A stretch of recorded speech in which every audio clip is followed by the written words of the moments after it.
everybody. My name is Frankie McDonald. You're listening to SimpCast with Chrissie Mayr. I'm Frankie McDonald.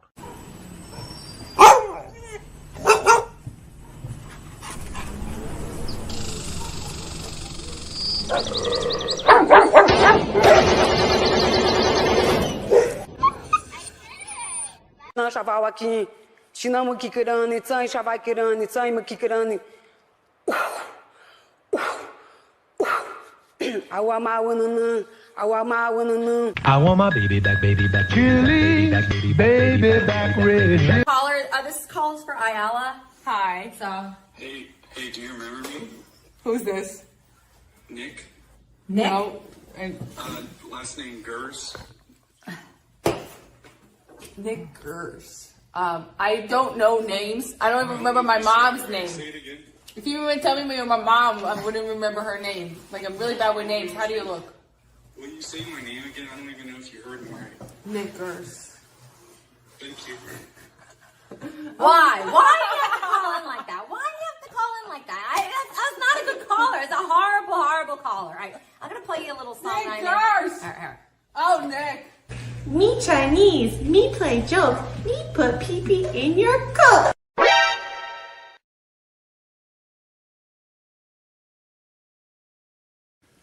What's up, Vivek? Hey. Whoa! Look at this. Hey, what's up, guys?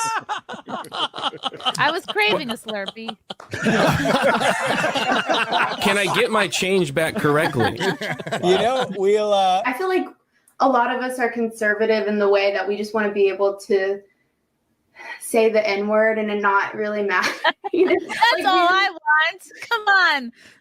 Is that so much to ask? Can't I just say the N-word? Does that make me a bad person? Come on, guys. Violet's a huge fan of yours. She loves censored TV. Oh, great. I do. I love your show. Big fan. All she wants is to be able to say the N-word, but that's the only thing that's holding her back in life. Yeah. Oh, it just, you go like this. How are you and your man? Oh, Bisconti, he's in hospice. I'm teasing. Oh, it's a joke. It was an old man joke. No, there was somebody in the hospice on meeting earlier, so I was like, oh, geez. I'm just kidding. He's fine. Oh my God, we're great. I'll marry that man. Oh, he's adorable. So. If my babies fall out, this is your fault, John. I'm just saying. Jumping jack. Whoa! Yeah, don't. Whoa! What was it? Whoa! Okay. There. I did it. What, you can take me? I just died in your arms tonight. Whoa! I just died in your arms tonight. There. I did it. Are you winning, son?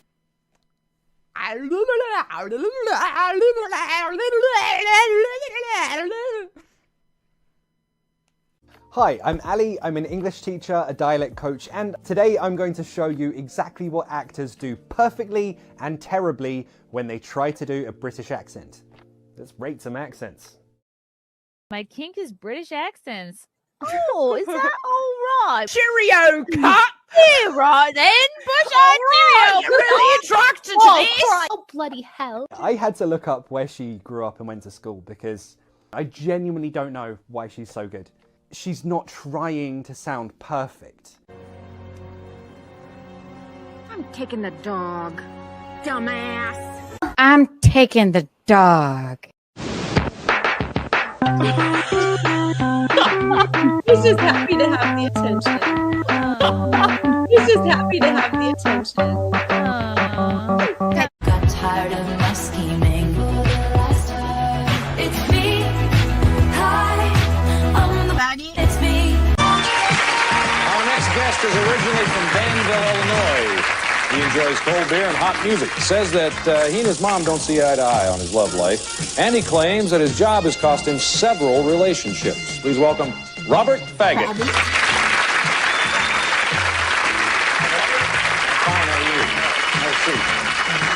Faggot is rather an odd name. Yeah, you know, it is an odd name. Speak does not make you intelligent. Now get out of here. No, Mrs. Stay. Musical Chapter. Ding, ding, ding, ding, ding, ding, ding, ding, ding, ding, ding, ding, ding, ding. Happy day. Wednesday. Happy day. Thursday, Friday. Happy day. The weekend comes. My cycle hums.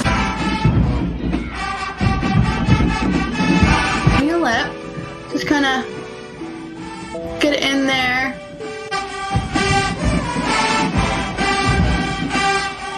Fill it in a few different times just to kind of get a real deep color. And then kind of go in here at the bottom.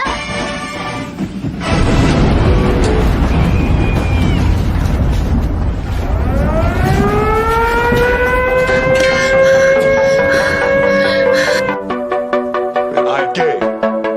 I have relationships with men and sex with men.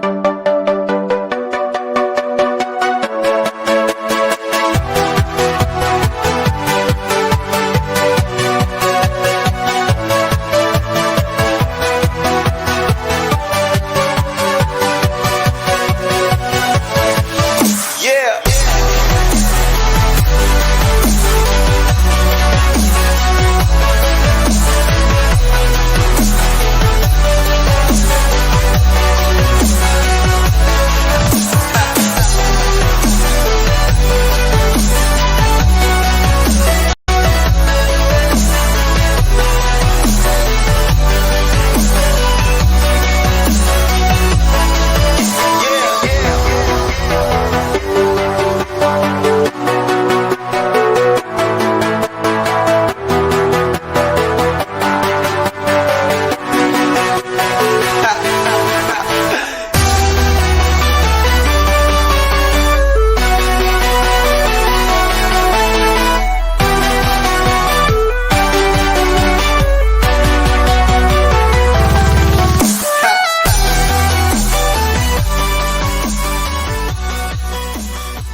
Hey, welcome to SimpCast, everybody's favorite Sunday night internet show, right? And if it's not, it's gonna be. Wow, this is gonna be such an exciting show. We have someone coming on popping their SimpCast cherry tonight, so that's very exciting. Before I bring her on, and along with the rest of the gals, I have a couple of shows to promote. Guys, and also big shout out to everybody who came out to see me in San Diego last week. What an awesome show at the Mic Drop there. One of my all-time favorite clubs, mostly because they have a table in the green room that's full of candy and snacks. And they're like, you can take as many as you want. I'm like, no, I'm just going to have one or two. And then they leave and I go, get in my bag. So fun. Such a great club. I normally do the gold room, which is their smaller room, but this past Thursday they had me do the big room, which I loved. It makes so much more sense. It's just like you can spread out, you can like see everybody better. Just everything is better. You can see where the light is. It's like you really feel like you have room to run around. Anyway, so if you're listening to me recount these shows and you're telling yourself like, man, I'm jealous. I gotta get to one of these shows. Look, it's my website with an old photo of me. I'll have to get updated photos because my hair is just like not this color anymore. Guys, I'll be in Phoenix, and by Phoenix I mean Chandler, Arizona, this Saturday.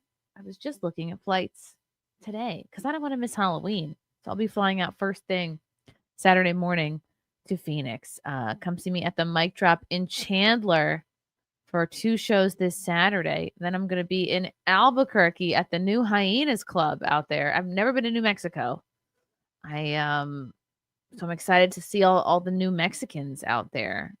And that'll be great. That's a Sunday show, but nice and early, 7:30, so you can come, have a little laugh. You can still get to bed at a reasonable hour and get ready for work.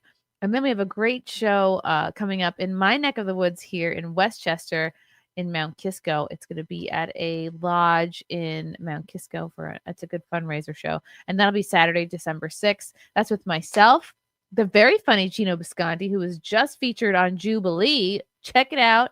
The episode is called One Liberal versus like 20 boomer Trump supporters or something like that. Even though Gino is most definitely not a boomer, they probably just don't know what to title these things. Anyway, he did so great in that. So funny. He'll be on that show in addition to Jeff Norris, who was another very funny comic. And yeah, that's it for that. For tickets, go to my website, chrissiemayr.com. Please and thank you. And of course, like and subscribe if you're watching on YouTube or wherever you're watching. Like and subscribe. And hello, Rumble people. I see you. I see you there. I won't ignore you. I won't ignore your little rumblings. Okay. Without further ado, we have one person's in the background, completely dark. So we'll wait for her to turn her lights on. But in the meantime, you know who is here, who is prompt AF, who I just I've never met in person, but we just did a show together on the Quarterings channel.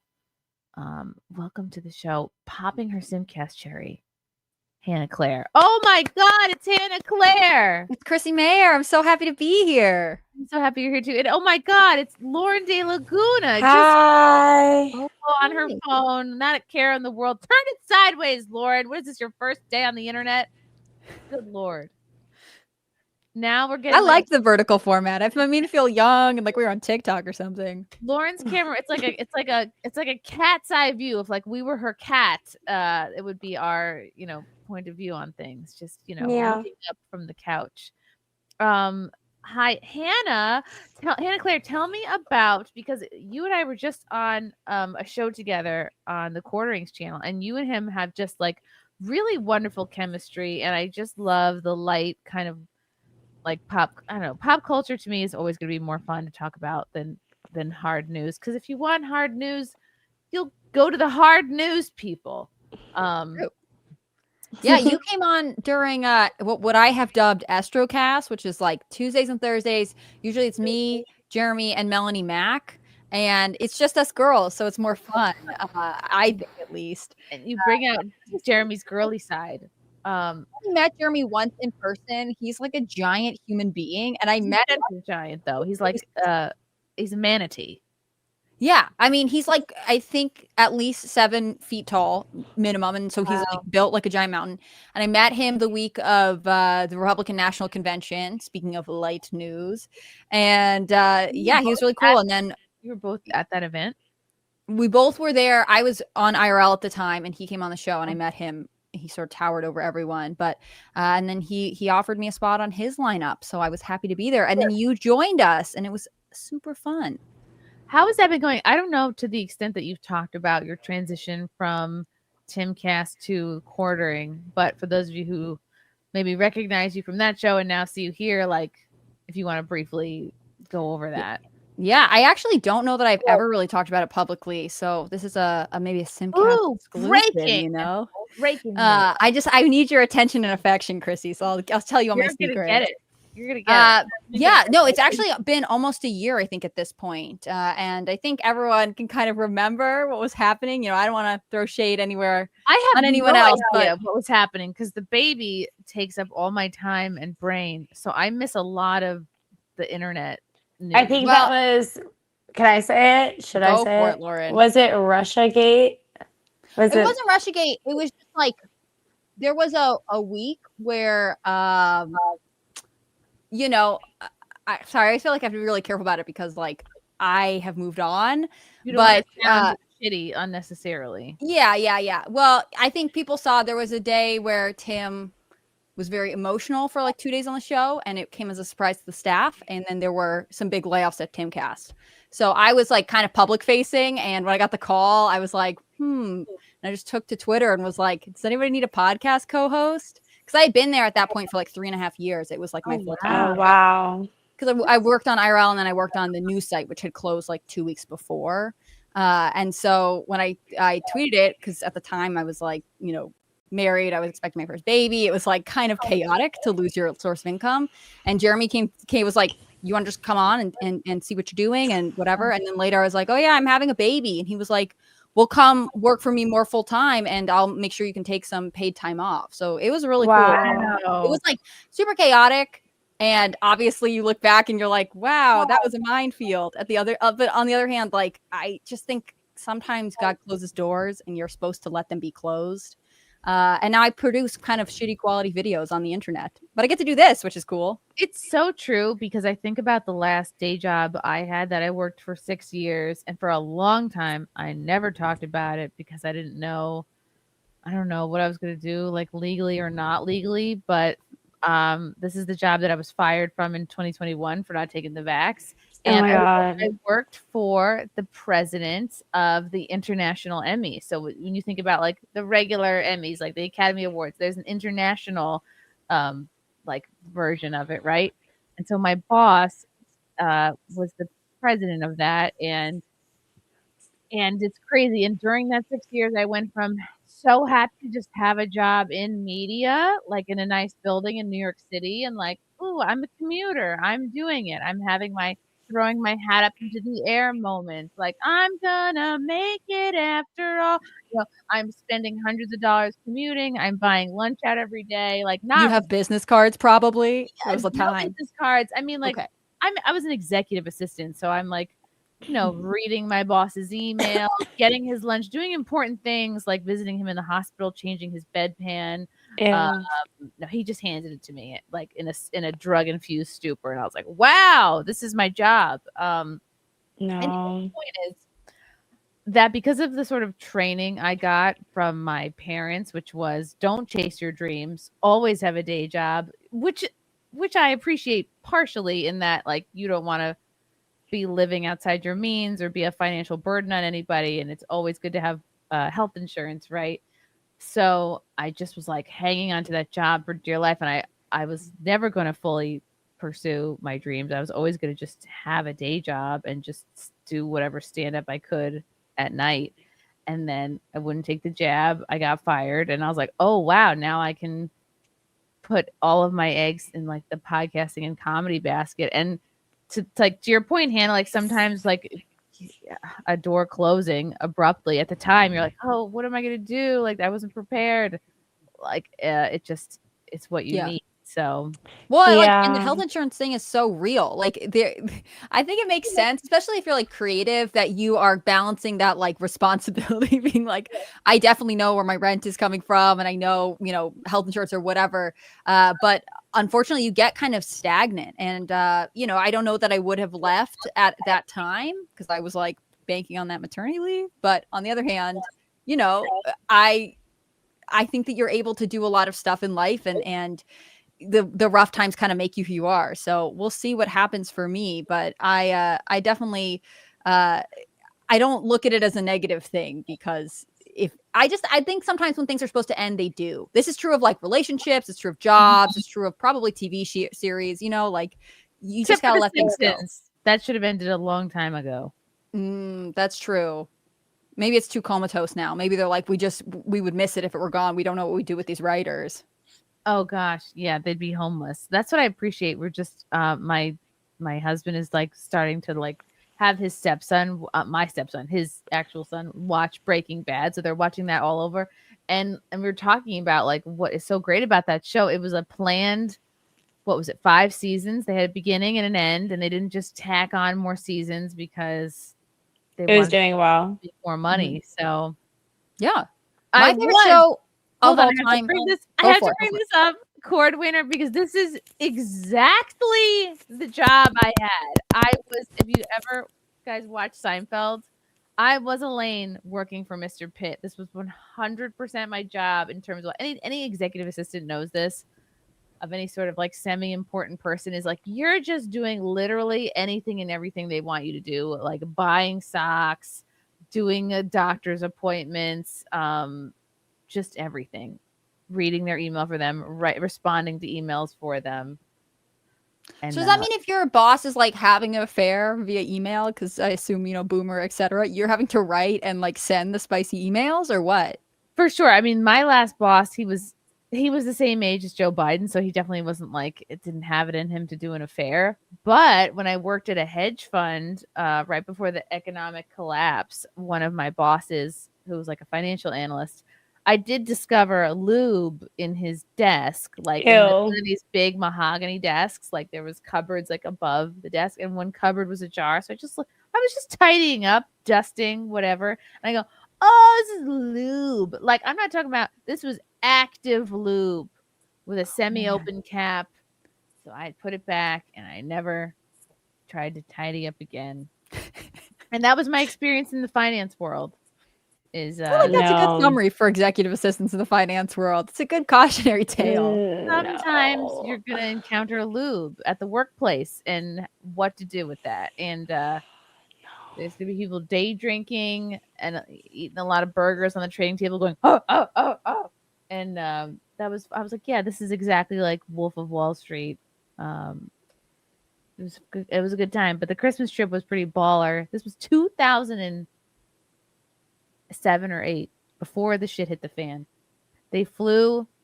We had a New York office and a London office. They flew all of us out to the Four Seasons in Puerto Rico, and then chartered a yacht, a private yacht around like the Virgin Gorda Islands. This is just for a long weekend trip. This was Christmas. That sounds nice. I was Is hired. SimpCast doing that? Are we all going on a Christmas trip?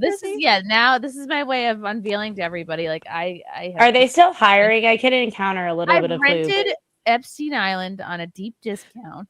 Could you imagine how fucking baller that would be? I'd be like, yeah, that's right, haters. I'm flying out everybody who's ever done SimpCast, and we're gonna do a yacht. It was just this moment of like, I don't belong here. Like I don't have a finance background. I'm not smart enough to be like taking all of this in, but like I just sort of like, that's not true.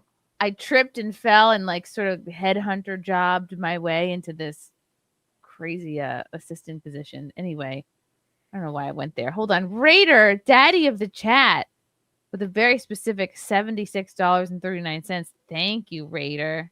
Raider, where is the sound effect? I like the singing. The singing was nice. Raider. I met Raider in Plano. I believe he was a Plano show. I'm gonna blow through a couple of these really quick. Borg for 5. Hi, Chrissy. How was the San Diego show? It was amazing. I wish I could have gone, but I had to work in Hollywood till 6 p.m. Hope you can book a show near LA soon. Borg. Sounds like you have a fun job. It was awesome. Some shows, you do and you have a time, but sometimes you like have a really fun. Like I had a really fun time at San Diego. I had like a really fun set. The topics, like all my joke topics flowed really nicely from one to another in a kind of inorganic way. Is the baby up? I hear stomping upstairs. Phil Mitchell's fist became a YouTube member. Thank you, Phil. Night Owl for 5. The world is a happier place when you're around, Chrissy. Oh my God, Night Owl. You're so sweet. That is so sweet. That's a nice thing to say. He's always It's so true. fun. It's true. Oh, thanks, Lauren. Junior for 2. Jeremy is the trans girl on Estrocast. There is a rumor that he left for a week in February to go get surgery. One of those surgeries. But I don't think it's true. I think that's just slander created by other people. Yeah, I mean, I think he'll probably just do hair plugs. And that'll be He told me he would do a hair transplant and like vlog it for content. I think it's the funniest thing ever. It's good. And that way you're kind of owning the trolls because you're like, look, I'm fully embracing this. I'm not trying to hide my plugs. Land Whale for 5. Sweet Jesus. HCB nearly gets on an ADL watch list with Jeremy. She must not understand what show she is on. I think I'm already on that watch list, so I don't know that it matters, but Thank you, Land Whale. Andrew Thomas for 5. Happy Halloween week to the most beautiful ladies. I'm here to crush on Lauren and Hannah Claire. Great videos, Hannah Claire. That's nice. I like this. This is nice. It's really compliment cast. What it is. Push-ups for 2. Chrissy worked for Jeffrey Toobin. Ugh, no. Crustier. Aldo. And I met Aldo at San Diego. Oh my goodness. We're doing Content Island at Epstein. So funny. Huge shout out to Aldo Casabona, who has been in the chat for quite some time. But he came out to San Diego, and we had just the best time. I met him and some other folks. This was so great. This was really fun. This is Dan Ball of OAN fame, and this is another producer named Chris Chellis. I think he either works on the Matt Gaetz show or this is just a sweater he had. Nice. Yeah, Dan Ball, very cool. Interviewed Trump like 7 times, so I felt like I was I'm like 1 degree away from Trump now. And this is Aldo. Aldo came to the show and he made a little doll of me. Stop. That's so he was waiting for me outside with a few other people because the doors hadn't opened yet when I got there, and he had just a box, and I was like, he was covered in sweat. I was like, this guy is really, he's come a distance to be here. And he gave me a box. I'm like, I hope this isn't ticking. And it was not ticking. I opened it. Inside was a little doll. And I was like, oh, this better not be a voodoo doll. So I checked for needles. No, it was just a regular cute doll. And I was like, this is great. It's my favorite thing. It's in my suitcase still, I think. And this was, I think, Megan. I'm always really thrilled when there's like a female at my show. Usually it's just dudes. And this guy had a great shirt that said not a Fed. Awesome. And he definitely made me feel, and this is John Kokoza. He probably was a Fed. I know, right? There he is. And this was Dean sporting the old school Mayor Obama era shirt. So fun. That was a blast. So nice to meet you, Aldo. I think Aldo might be making clips for me soon. We'll see. Oh, cool. Daniel Jagger for 5. So it wasn't Boiler Room or American Psycho. I don't know what that's about, but thank you. K-Max for 10. A yellow boy. Chrissy with Zohran Mamdani, favored to win mayor of New York City. Is there a sense of terror that overcomes you? He would be like, unlike any politician I can think of elected yet, panel's view. Oh, yeah, well, I'm like, 40 minutes from the city. So it's interesting. I had this thought the other day that Zohran might be like a sneaky way for Democrats to just make everybody choose Andrew Cuomo again, which people forget how corrupt Andrew Cuomo He was bad. He was really Cuomo bad. getting reelected would be like the most the earth is healing thing I've ever heard, except That's bad. so bad. It's like you have to present an outright, like a democratic socialist, a straight up communist, an anti-American muzzy or whatever he is. Just because he's a semi-attractive brown guy, whatever, they go, oh, we got to get this guy in here. Or Cuomo, who's so corrupt. He took money from Big Pharma. People forget he killed all of our grandparents by putting COVID patients in nursing homes.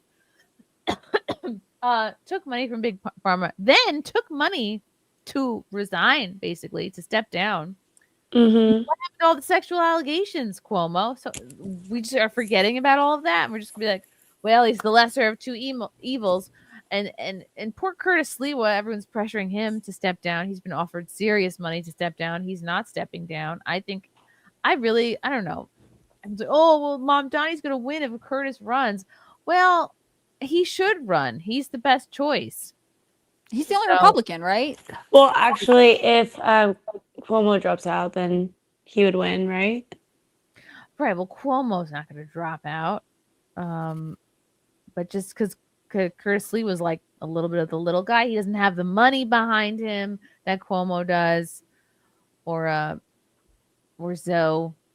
So I don't know. I don't know. I hate to be black-pilled. I wonder if he'll win. Do you guys might not care as much about this because this is like not in your backyard like it is for me. Oh, see, I just think move. Just move every month like I do. Move. Yeah. Interesting. You're like a turtle. It's so bad.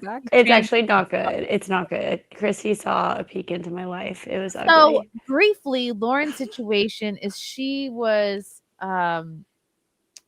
what's a good way to put this? She was hoodwinked by a man who was like, come live with me. All you'll have to do is tidy up and you can live for free in my house. And then when she showed up, this guy kind of like punked her and was filming the whole thing and was like, get out of here. Oh my God, you're horrible. And like the more Lauren told me about the story, the more I was like, he must have a girlfriend or a secret wife or something. And it turns out, like, yes, he did. He had this, I guess, woman that he just got back together with. So he made it look like Lauren was the crazy one when really this guy had been like courting her, basically. Is that semi-accurate? That's a pretty good synopsis. He's a live streamer and he needed content and he was out of content ideas. So he was like, "Oh, I'll record it," and then he called the police when I showed up. What? Psycho. But that's all the way. I moved all the way from Florida to Texas. But in between, Chrissy invited me to New York for Content Hotel. So I came up to Content Hotel with all of my shit in my car packed from Florida. From Florida to upstate New York. And had a blast. So he made money off of this. Did he pay for your moving expenses? Not at all. No. I just thought I was going to get like a free room in a house to chill until I figured out like what my next moves were. Oh man. What a scum move. I don't like that at all. But also I feel like the fact that he was a streamer is our first warning sign, you know? Of course. I realize you're probably in like a tough spot. No, it's my fault. It's not your fault. Blame the victim. Oh, what was he doing for a living? What was I wearing? I get it. Oh. No, it's not that. It's that's like because I've heard of people live streaming like pranks or whatever, but then like he should have paid for like your move or like the fact that you literally moved out there multiple states. It wasn't like you moved down the street. That's well, out of pocket. For me, I was like, oh, because I lost my job. Like you guys were talking earlier about losing jobs. I got fired, and I think I was fired wrongly. I'm trying to get a lawyer right now for that. Ooh, I was fired in my opinion due to retaliation because I complained about one of my coworkers being anti-Semitic, and they were like, the next day I got fired. Yeah, she was a bitch. She was really bad, but whatever. I hate you, you stinky Jew. She actually said that to you. No, she wore like a hijab and she was really like devout Muslim, and she was complaining to me one time about, and I had been like, she was more diverse than you, so she got to keep her job. Yeah. I was like taking her out to lunch and being really nice, introducing her to my friends, and then one night she was texting me about being Muslim and how difficult it was to be a criminal defense attorney and to be Muslim. And I was like, yeah, girl, I hear you. Like, I'm Jewish, and my mom's Jewish, obviously, and we're both attorneys, so like I get it. And like some of our families are more devout than others, and wear stuff on our head and eat kosher. Not really, not my family. We're not very good Jews, but like I get it. So I tried to like relay that I understood the struggle, and as soon as I told her I was Jewish, she was just like a bitch from that day forward. Like, was rude to me in front of the judge, rude to me in front of clients, like rude to me in front of my boss. My boss didn't do shit. She like laughed at it, and I was like, I complained about it to HR, and the next day I was fired. It was crazy. Do you have any like emails or or anything? I have like a text message of her saying that I'm sick in the head and that I'm crazy in front of my boss, like in a group chat with my boss. My boss was like, LOL. I'm like, anyway. Okay. I was like, okay, what? Like, that's not really over Teams, like on my Teams Messenger app while discussing a client. That's crazy. Weird. Super Doesn't one weird. of them, either Slack or Teams, like sometimes restrict words that you can say? Like it won't let you use. Crazy. She said crazy and sick in the head. There's one of them. I have to fact check myself on this, but one of them will occasionally be like, "Are you sure you want to use that language?" It was weird. She said something and it went through just fine, and it was with emojis and all. And I was like, damn, all right. There's something also about a criminal defense attorney using emojis that I don't like. You know? Yeah. Oh, well, you shouldn't see our gifts then. I'm sending gifts like a queen. Aldo, guess what? Where's my wrench, boss? Okay, someone wrench this man. I'll probably have to be me later. Yeah, no, when the judge says something funny, and I do like the meme of like Jim Halpert being like, haha, yeah. Russell for 5. Think about finding an open bottle of lube in your trader boss's desk is sooner or later he'd have shown it to you anyway. Disgusting, Russell. Ooh, Phil Mitchell's Fist for 20. Thank you for the orange boy. Found you through FNT. You're awesome. Keep it up. You're a great example to my girls, nerds, and creators of while subversing the norm. As an old dad, thank you for inspiring my girls. Oh my God. I can't believe I've inspired anyone. I kind of don't even believe you. Thank you, Phil. Oh my God. Phil Mitchell's Fist. And it's a picture of Jimmy Kimmel. You're so sweet. Thank you. I wonder how old your girls are. Aldo again. Did Waffles eat the Chrissy doll already? No, it's safely still in my suitcase. What's the Chrissy doll made of? Is it knitted? It's like just like a regular stuffed animal looking doll. And he made it? That's pretty cool. Yeah. Aldo, did you make it by hand or did you like send away for it? Reach out to someone on Fiverr or Etsy. Waffles is having a hard time this week because she's overdue to be like for a haircut. So her fur has grown like over her eyes, and so I can see her like going like this, like she squints and she tries. Just take some kitchen scissors and just cut those hairs and then in between. Shit, she's bumping into things. Yeah, just cut like a little bit off, so in between trims. I don't want to so cut she her. could see. Dogs have natural, like beautiful eyelashes that I don't. Well, want. don't trim the eyelashes. Just pick up the hair that's getting in her face and then trim it. No, I'm worried that she won't like sit still for that. In Oh hot my water goodness. vibes. Jeremy is a saint. He put up Crip Daddy in a hotel for weeks when he had to move out of his house suddenly and I paid $5,000 towards his bus. Solid dude. Wow. Can you introduce me to this person? Rest in peace, Crip Daddy. He's a homie. He's the quartering. Jeremy from the quartering. No, wait. You know the quartering, right, Lauren? Oh, Jeremy was. And Jeremy. Well, I've never met him, but I've seen his show. Okay. And now you work for him, which is very cool. Yeah, It is cool. Aldo Casabona for 2. I was nervous. There's a drink me tag on you. There is? What do you mean? What do you mean? What are you talking about? Oh, on Is that the, like an Alice in Wonderland reference where doll. they like drink the thing and you get small? Maybe. That makes sense. Ben, what's up, Ben? Ben for 5. Hey, Chrissy, I just want to clear the air and remind everyone that I'm not a Fed. I originally got that shirt for the Libertarian National Convention.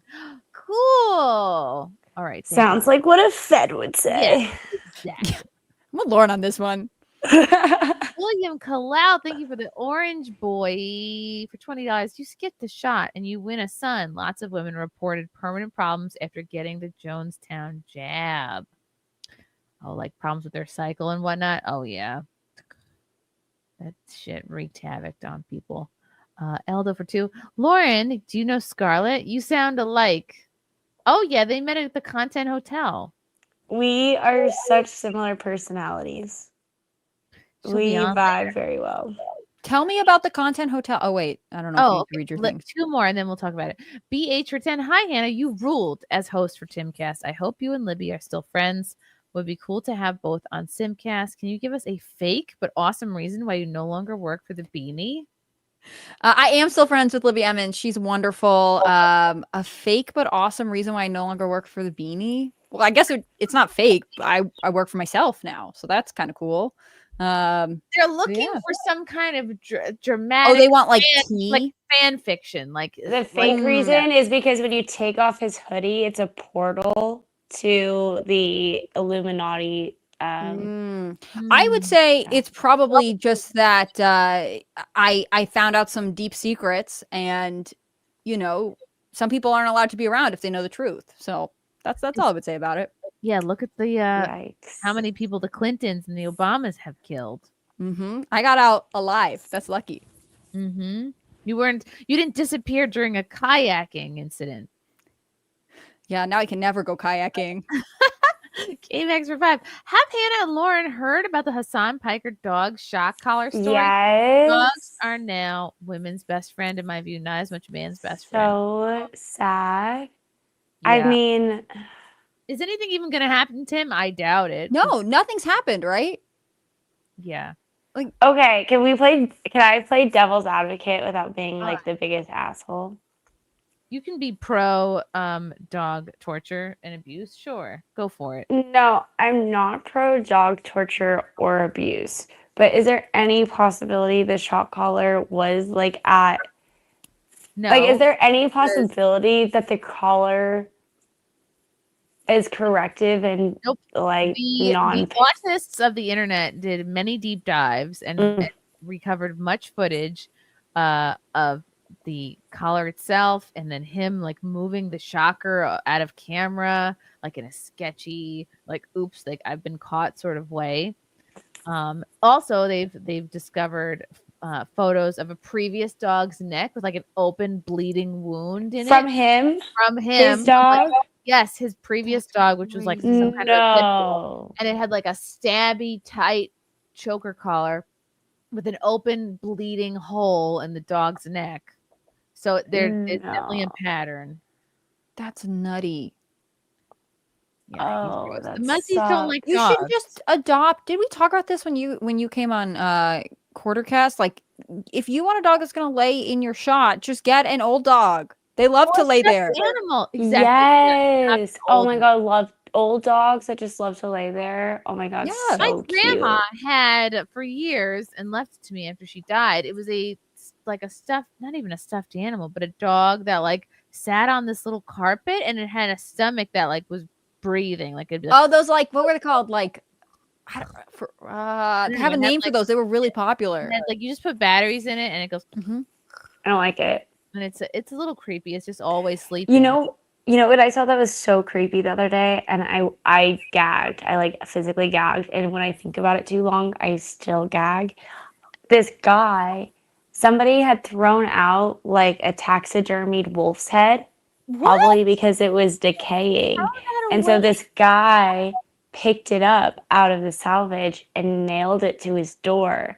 And I went to go see this guy, and I could smell like this sweet decay smell. This same guy who filmed you, who asked you to If move it's in. decaying, it has not been properly taxidermied. So he just had the dead wolf's head. That's gross. There's no way it would have a smell if it was like actually taxidermied. Yes. I don't know. I don't know anything about it. I just know that like the skin was like like falling apart. It was bad. This guy just had an animal head hanging from his door. Yeah, I guess. But what? Where do it you looked live? like it was attempted to be in Texas now. I Who like is this Texas, person, but that's a fun story. Not And the there's a best lot of of all. taxidermied animals here. So now whenever I see one, I gag because I think about that wolf's head. Sure. I mean, they don't Sorry. normally smell because they put them at restaurants and stuff. Yeah, I'm very worried they're for at you. all One the way to keep women restaurants and away. comedy clubs here. Like not all of them, but a lot of them have like them in their restaurants and comedy clubs. Oh It's yeah. crazy. Yikes. It's crazy. I'm gonna have to explain to the baby one day about taxidermy because like we took him to the place where Frank and I got married 2 years ago, and he's just obsessed because he has a little plush like deer head hanging on his wall, and I tell people like he hunted that. Yes. He gets so excited to see like a big moose head or a big deer like head bust, whatever you call it. And I really think he thinks like the animal is just sticking their head through a hole, and they're just in the room, and like their body's on the other side. And I love children. They're so great. he's like, he loves them. Oh, So dead. cute. maybe he just loves death. Yeah. Maybe he's gonna be like a famous taxidermier. Yeah. Yes, maybe he knows exactly what the fuck is going on. Thank you, Morgan Tristan, for becoming a member. Russell Hall for 2. Did the deep secrets involve lube? No. Did you go into Beanie's I would office never trying to open a tidy cabinet up on and that find compound. lube? I don't need to know those secrets. God, hold on, everyone. A compliment is incoming. Phil Mitchell's fist for another 20. Thank you, Phil. My girls are 21 and 16. I have 2 boys, 16 and 18. Wow, good for you. Are the 16-year-olds twins, I guess? The 21 and 8-year-old love you. What? You are an inspiration. Never forget that. What? Is this? I'm being punked. I can't believe I'm inspiring anyone. Thank you. That's so sweet. I love that. This guy is well over replacement rate with children. I think that's cool. I'm gonna print this out and frame it and hang it in the studio when I get sad, which is daily. Cool. Deranged lunatic. Chrissy, talk about your Tim Pool sex stream. I've mentioned it before. Well, okay. Well, I'm sure most people have had a Tim Pool sex dream. I Of just course, this who was hasn't? This was had to have been at least a year, but way before the baby. Maybe 2 years ago. It might have been when I like first did the show or something. Hey, whatever, big deal. I had a dream. We were in a shower. He still had his beanie on, and he went down on me. And the whole time I was like, "Oh no, I have a boyfriend or husband or wherever we were in the relationship." And I was like, I never felt really, really like panicked about it. Like, oh my god, Was it good? what's happening? It wasn't. The dream was not about like the skill or my So he enjoyment. was good. Otherwise, he would have just said no. No, it was like a passing thing. I think it was like a handshake because the dream was about me being like, "Oh my god," like I'm confronting. Yeah, the dream's actually about you being like very happy in your relationship and worrying about ruining it, like a self-sabotage dream. The dream is about me confronting, my values, and like although I've read that if you have a sex dream about somebody or a celebrity or whatever, it means that you like respect or appreciate or like something about them. So That's not true because I've had a sex dream about all three of the Jonas Brothers, and I do not respect those men. Maybe you appreciate their work ethic. Anyway, I feel like you could have respected them when you were younger. Maybe it's your subconscious being like, they were really touring when they were very young. And this Sweet Life of Zach and Cody boys. So maybe it's just a thing for brothers. They make a good living. Came Extra 5 Content House. Most memorable part was Chrissy and Lauren at the pool and Chrissy and Lauren doing karaoke. Those are stories for Hannah. Okay, so briefly, the Content House. Well, we've done 3 or 4 of these already where I would just rent a house in the Poconos, or we did 2 in the Poconos, Pennsylvania, and 1 in Orlando where I just rent an Airbnb and invite however many people I could, like 15 or so, to stay for like, I don't know, a long weekend or something. And then we have a 48-hour live stream and other events and things that I like set up with local businesses to go and do. Like with Poconos, we went to the roller rink. One time we went to the gun place. What's it called? Where you go and shoot guns? The gun range? Gun range, yeah. And then other restaurants and stuff. So this time we did it at a hotel in upstate New York.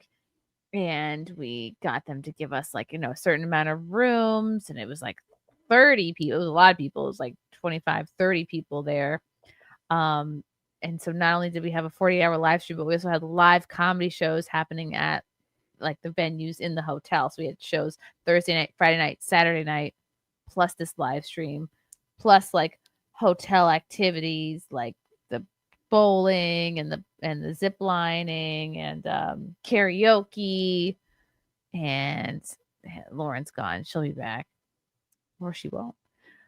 And it was so fun. It was a lot to manage. And it sounds like the craziest summer camp, It was like adult summer camp.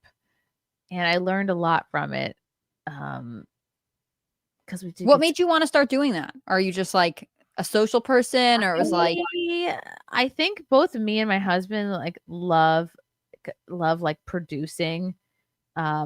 And like it's like a big challenge, so that's fun to work on together. And like he's just great at producing events in general, and like he makes graphics, he like really does everything, and he's good at negotiating, and he's good at like making things happen. He used to run 2 comedy clubs up here in Westchester before the pandemic. So is that how you guys met?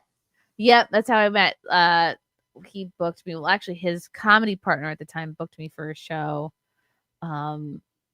while I was dating my ex, and I remember I like really liked him, and then we hung out a couple times, and I was like, oh shit. Like I remember being so afraid that my ex would like see me talking to him, like, because he just made me so happy. And I just remember being like, wow, I feel like so comfortable with this person, and like not scared or nervous or like afraid that a fight is gonna like ruin my life or something.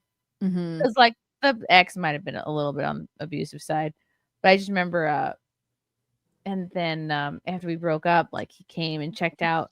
He came to the show that I was doing at the Stonewall Inn. And then after that, we just started dating. And that was like in 2014. That's so cool. I can't believe it was like 11 years ago. Do you like working with your husband? Some people say you shouldn't work together if you're a couple or if you're married. Oh, no. I mean, like we work great together because you have to be really honest about like what you're good at, what you're not good at. And you have to like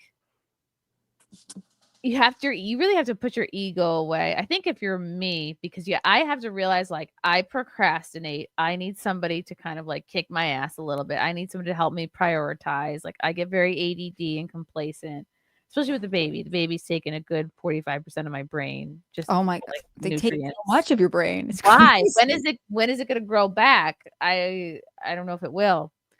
So, and I think in order to husband and wife team or not, it's about like being coachable, I think, or being like taking notes kind of thing. Yeah, kind of like knowing what your strengths and weaknesses are and being okay with like being coached and directed, and like because a lot of people like if their ego is too big or they don't like, just realizing that you need help, I think. And yeah. But then there are some things like I take the lead on more so.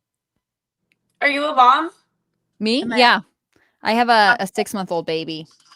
Oh my goodness, congratulations. Thank you. That's It's very so cool. How was your birth? Was it gnarly like mine?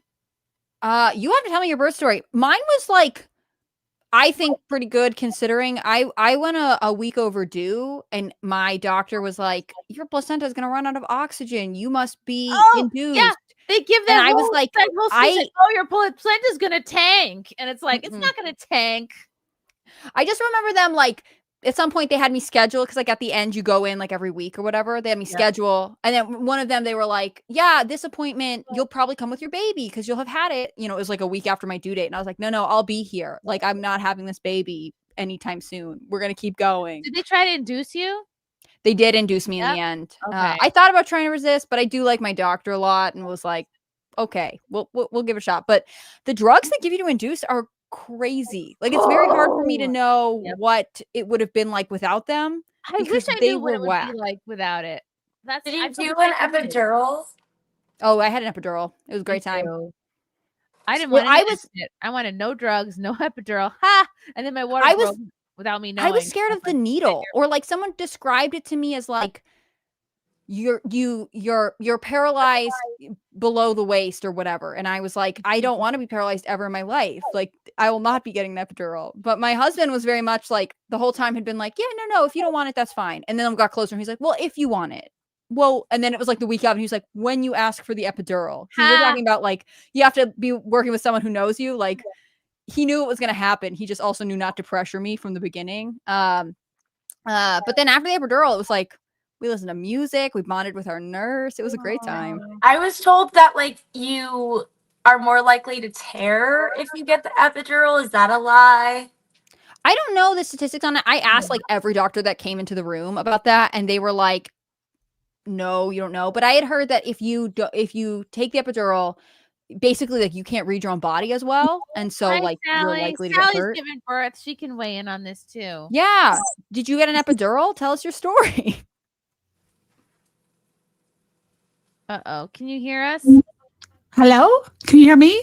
Yes. Can you hear us? Yep. I can hear you. Okay, sweet. We're talking about birth stories. I've been listening to your thing while I was getting ready. So the little one fell and split her head open as our party was ending. Yes. Wait, what? So I remember we were carving pumpkins tonight. So I thought you said while you were giving birth. Me too. The babies fell out of you and split their head open. I was like, where were the nurses? I was listening to you guys while I was getting ready tonight. So I'm all abreast of the birthing stories. Okay, cool. Unless I was listening to an old SimpCast. Was I listening to an old SimpCast? That would be Please so tell me I funny. wasn't. No, I wasn't. It was just tonight. I was making sure I wasn't listening to an old. Lauren's eating something. I'm I can hardly hear you. What about now? Perfect. Okay. Hey, Cynthia. I was saying I did not want any drugs. I didn't want epidural, but then my water broke, and he came also 9 days early. My water broke without me realizing it. I went into the hospital. They're like, you're already having contractions, bitch. I'm like, I can't feel them because I'm a tough German. And they're like, too bad. We can't let you leave now. And we have to put you on Cytotec and Pitocin. And it made things more intense and hardcore.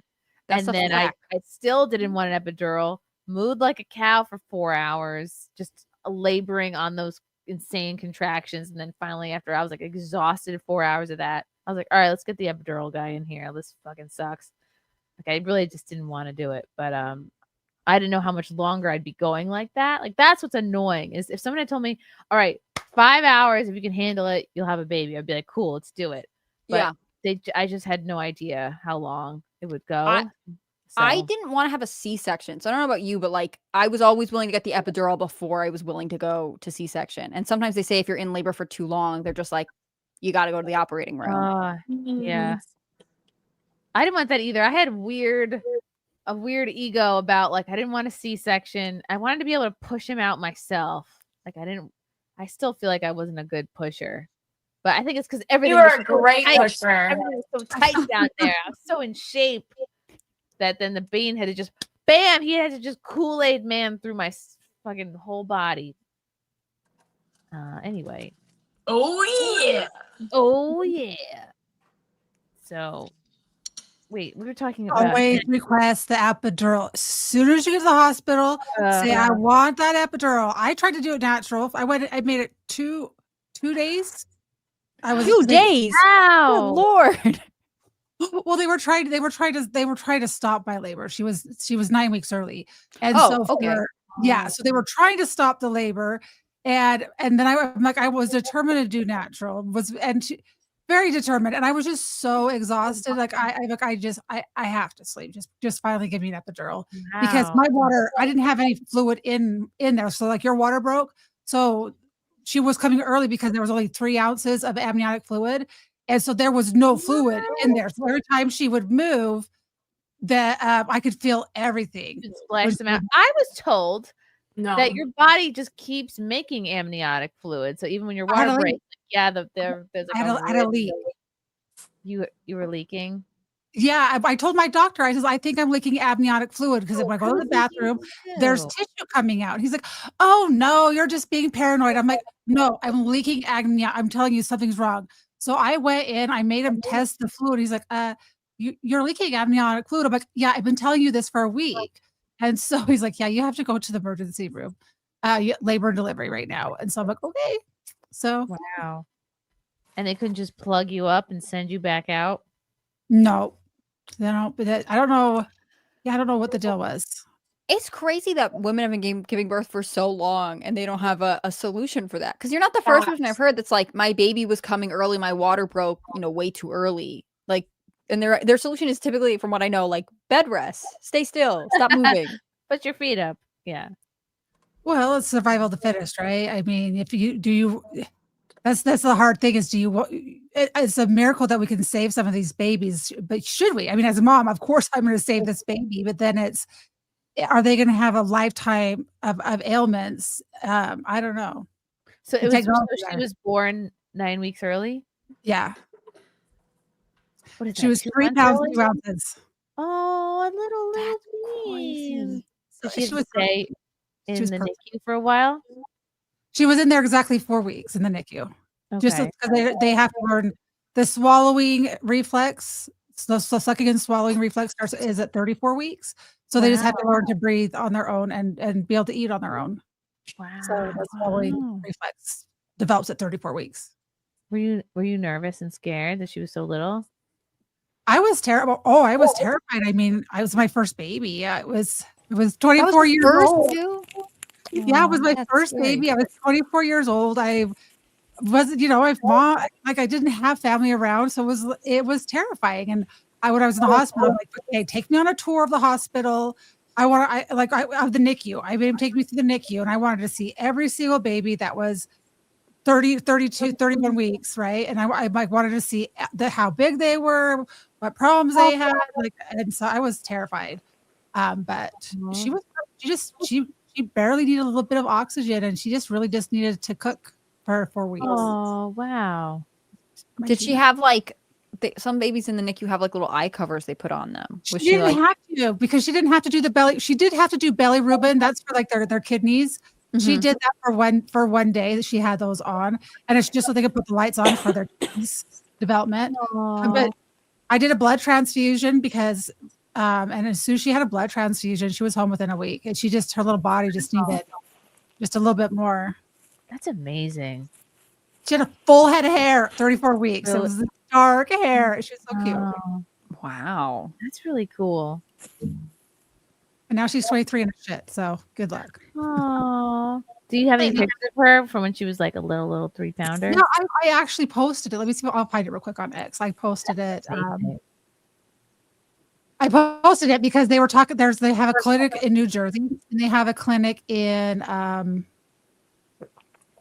Colorado. They're opening where they're doing late term abortions, and I was like, "This is a picture at 31 weeks and 34 weeks," and so I was giving people like, "This is what they're doing. These babies can survive." Phil Mitchell's fist is now daddy of the chat. Thank you for the pink boy.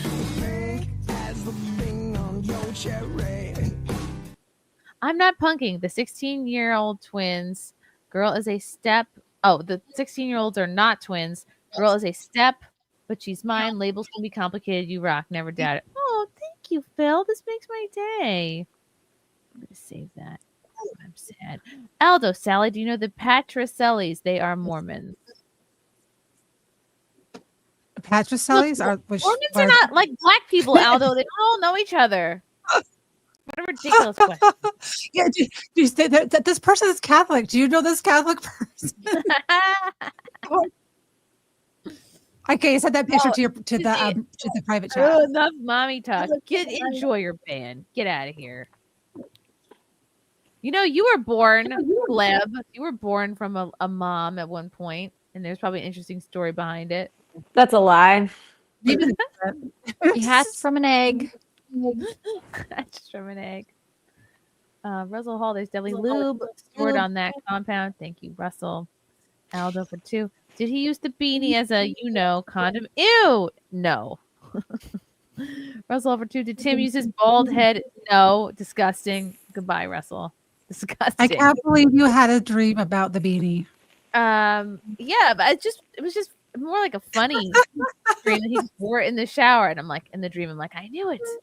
But it wasn't about the sex. It was about the, oh my God, like. When you take off his beanie, it's a thick head of hair wrapped around a rose toy. He just goes down there. Sam, do you think that he dipped his head in the toilet and did like a swirly thing to get that look? Do you think, and then he just kind of wrapped it around his head? Yeah, she had a sex dream where he went down on her. So disgusting. That's what would happen in my Sam says simple sex dream. I would like to verify that you are not being punked. You are an inspiration and a magical lady. P.S. Don't forget Carrie's Bucky Ducky. Oh, I have to find that. Thank you, Sam, for reminding me. King Max for 5. Chrissy, you were one of 3 children. Do you think it got easier or harder for your mom by baby number 3? Yes, she told me I was born in a half hour, literally 30 minutes, and that I just slid out of her. Oh my God. And that she had me and then had breakfast, and it was like the easiest thing in the world. That was nice of you to be so agreeable. I had things to do, places to go, people to see. So, yeah, I always felt good about myself growing up because my mom would tell me, like, talk about how early of a birth I was. But it's probably because those other 2 fat asses, like, made way for me. They broke the wall down. Okay, so you guys are into the music, that industry of performance, right? Katy Perry, I thought she was married. Wasn't Katy Perry married? We were going to talk about this. How perfect. Okay. Oh, I was like, I've seen this. I'm like, these are the people who need to tell because I made a post. I'm like, I thought Katy Perry was married. Katy Perry was with Russell. She was married to Russell Brand very briefly. I think it lasted like less than a year. And she was with Orlando Bloom for a while. They have kids together. Had kids. She wasn't married and had kids. I thought she had a husband. No, she was engaged to Orlando Bloom, and they kept saying COVID delayed their wedding. Happy birthday, Katie. To you, Katie. Happy birthday to you. Happy birthday. Happy birthday, Katie. Let me at least give it. Happy birthday, Katie. I am a gay Frenchman. Happy birthday to you. It's an unflattering. Katie, happy birthday. Happy birthday. Joyeux anniversaire, Katie. Justin Trudeau is not gay. This is for you, Katie. Nice of their publicist to set up this walk for them. Yeah. Yeah, that's so weird that they clearly hired paparazzi to come.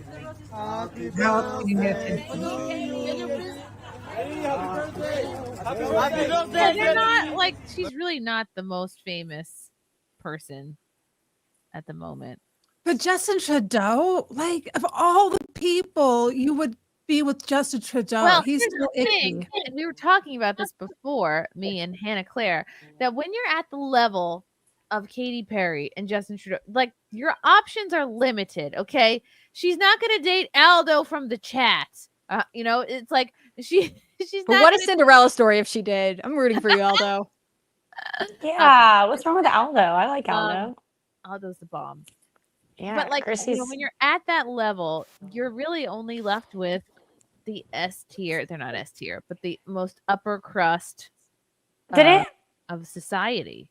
didn't Lana Del Rey marry like a crocodile hunter recently? Yes, that's cool. Iconic.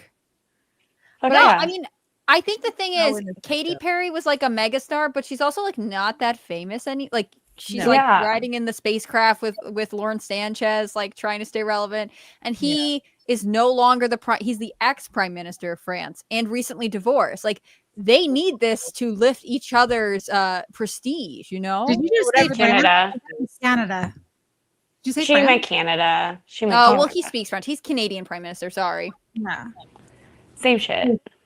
Not America, you know, beyond the Yeah. interest. Just One of kidding. those flyover countries. Oh, jet out to Paris for my birthday. That's so gay. What a gay, dumb celebrity thing to do.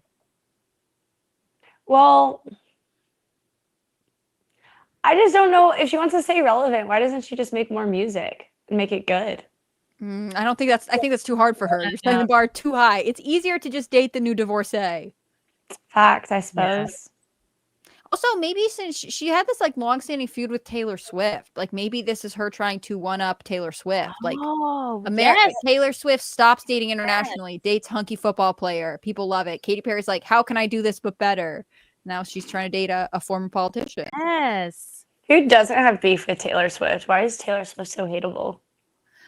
Actually, her fans are quite upset at Taylor Swift for because she was championing the single life, and now people are upset that she's going trad wife, that she's going to get married and She's gonna marry Justin Trudeau to do a trad wife. He's like, I meant Taylor Swift is. Taylor Swift she's I was going like, for like trad wife. How long do you think that marriage is gonna last? Ooh. Dude, I hope it lasts forever and we have this crazy baby boom in America. Our fertility rates are so low. And I It's honestly bad. think too, like, you know, the fact that she's going trad wife is she's getting married at 35 and wants to have a kid, like the trad wife bar is too low, my friends. We need to raise it. Right. Yeah, 35 is like, okay, that's I thought she was 38. She's 35. Taylor Swift is she's 35. Yeah. I thought she was 38. Why did I think she was older? Oh, If our standard for trad wife is a 38-year-old pop star wanting to have a baby, again, I think the trad wives are failing. They need to step it up. Well, it's kind of one of those things like, yeah, trad wives need to step up, but who wants to be a trad wife for the males that society has currently created? Like, men there are need a to lot be of that leaders online. in order for women to follow. For sure. My point is more that, you know, I don't think someone who's in their mid-30s wanting to have a baby is very trad wife at all. Like, No. It's not trad at all.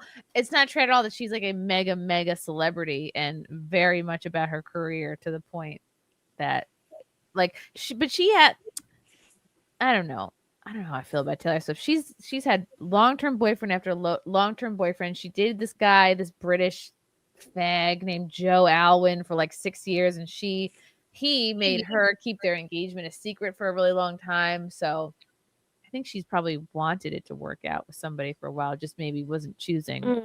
That's sad too. I'm there. I want to be a trad wife, but like, you know, can do it.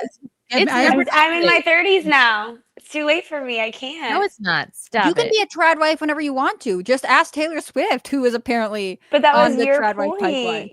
Your point is that like you having like a child in your late 30s isn't very trad wifey. It can still be trad I'm just one wifey. person. Pop media says that she's the devil and creating pro-natalist propaganda. So I encourage you to join her. Ah, well, thank you. Yeah, I'll try to spit out some babies just for you, babe.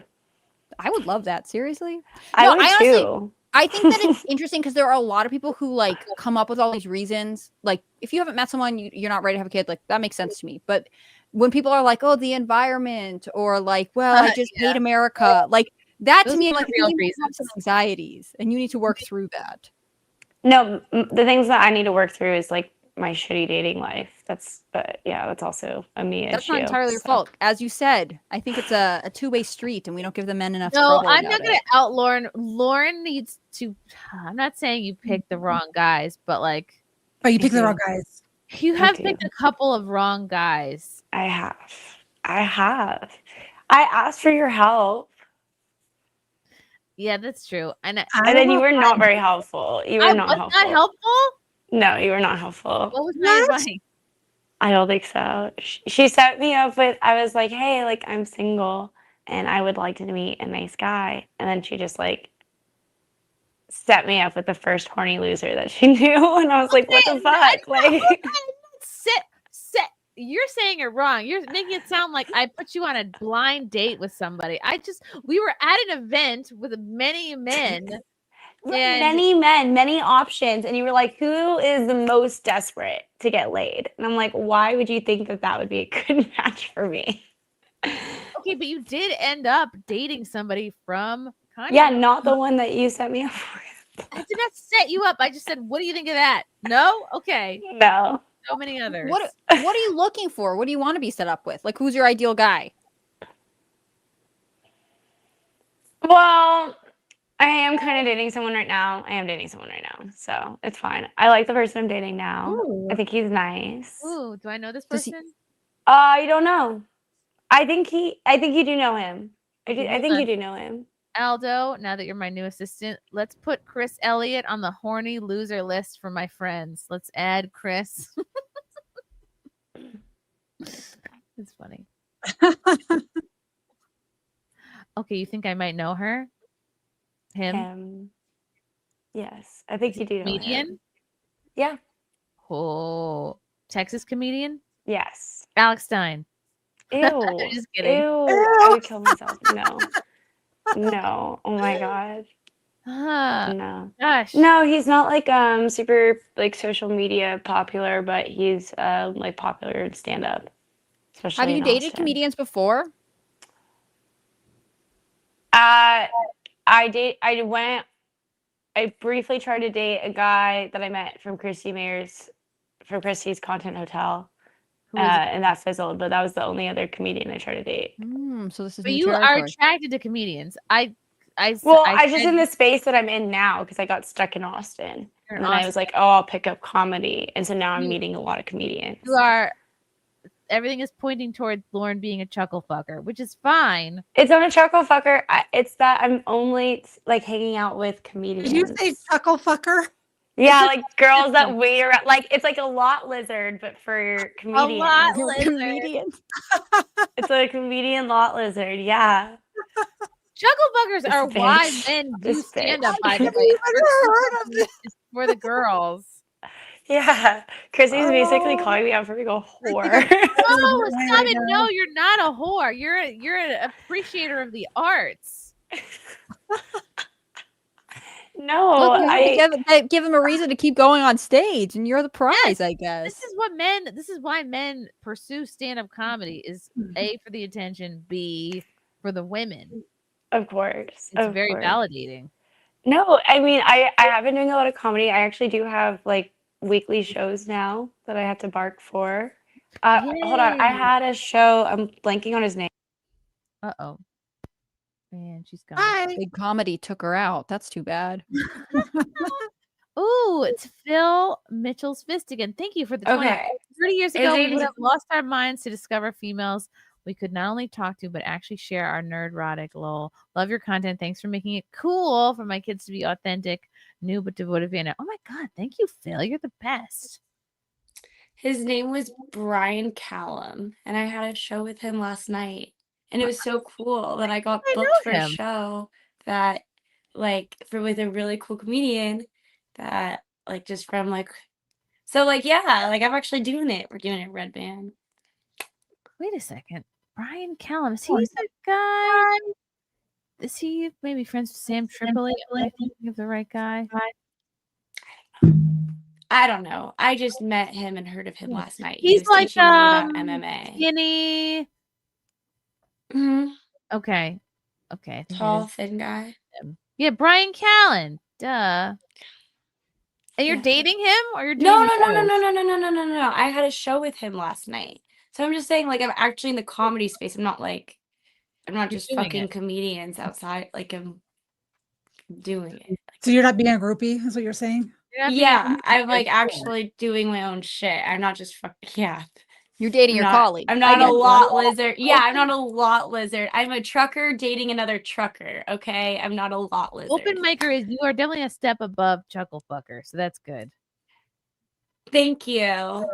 And I have some sets Very. now, so not all open mics, which is nice. Brian Callen is married. Okay. Yeah, I don't want to start any rumors about fucking a married guy. Jesus Christ. No. That would be bad. Too late. I already started. I already started typing and telling everybody. Twitter already has word. Aldo says Mormons are the nicest. I once knew a Mormon. Is he There's married? lots of Mormons. Is he married to Bridget McCrone? Ha ha ha ha. Bridget McCrone. Russell Hall for 5. Look, I'm sure we all saw Katy Perry's nude selfies. I didn't. There's nothing Yeah. wrong.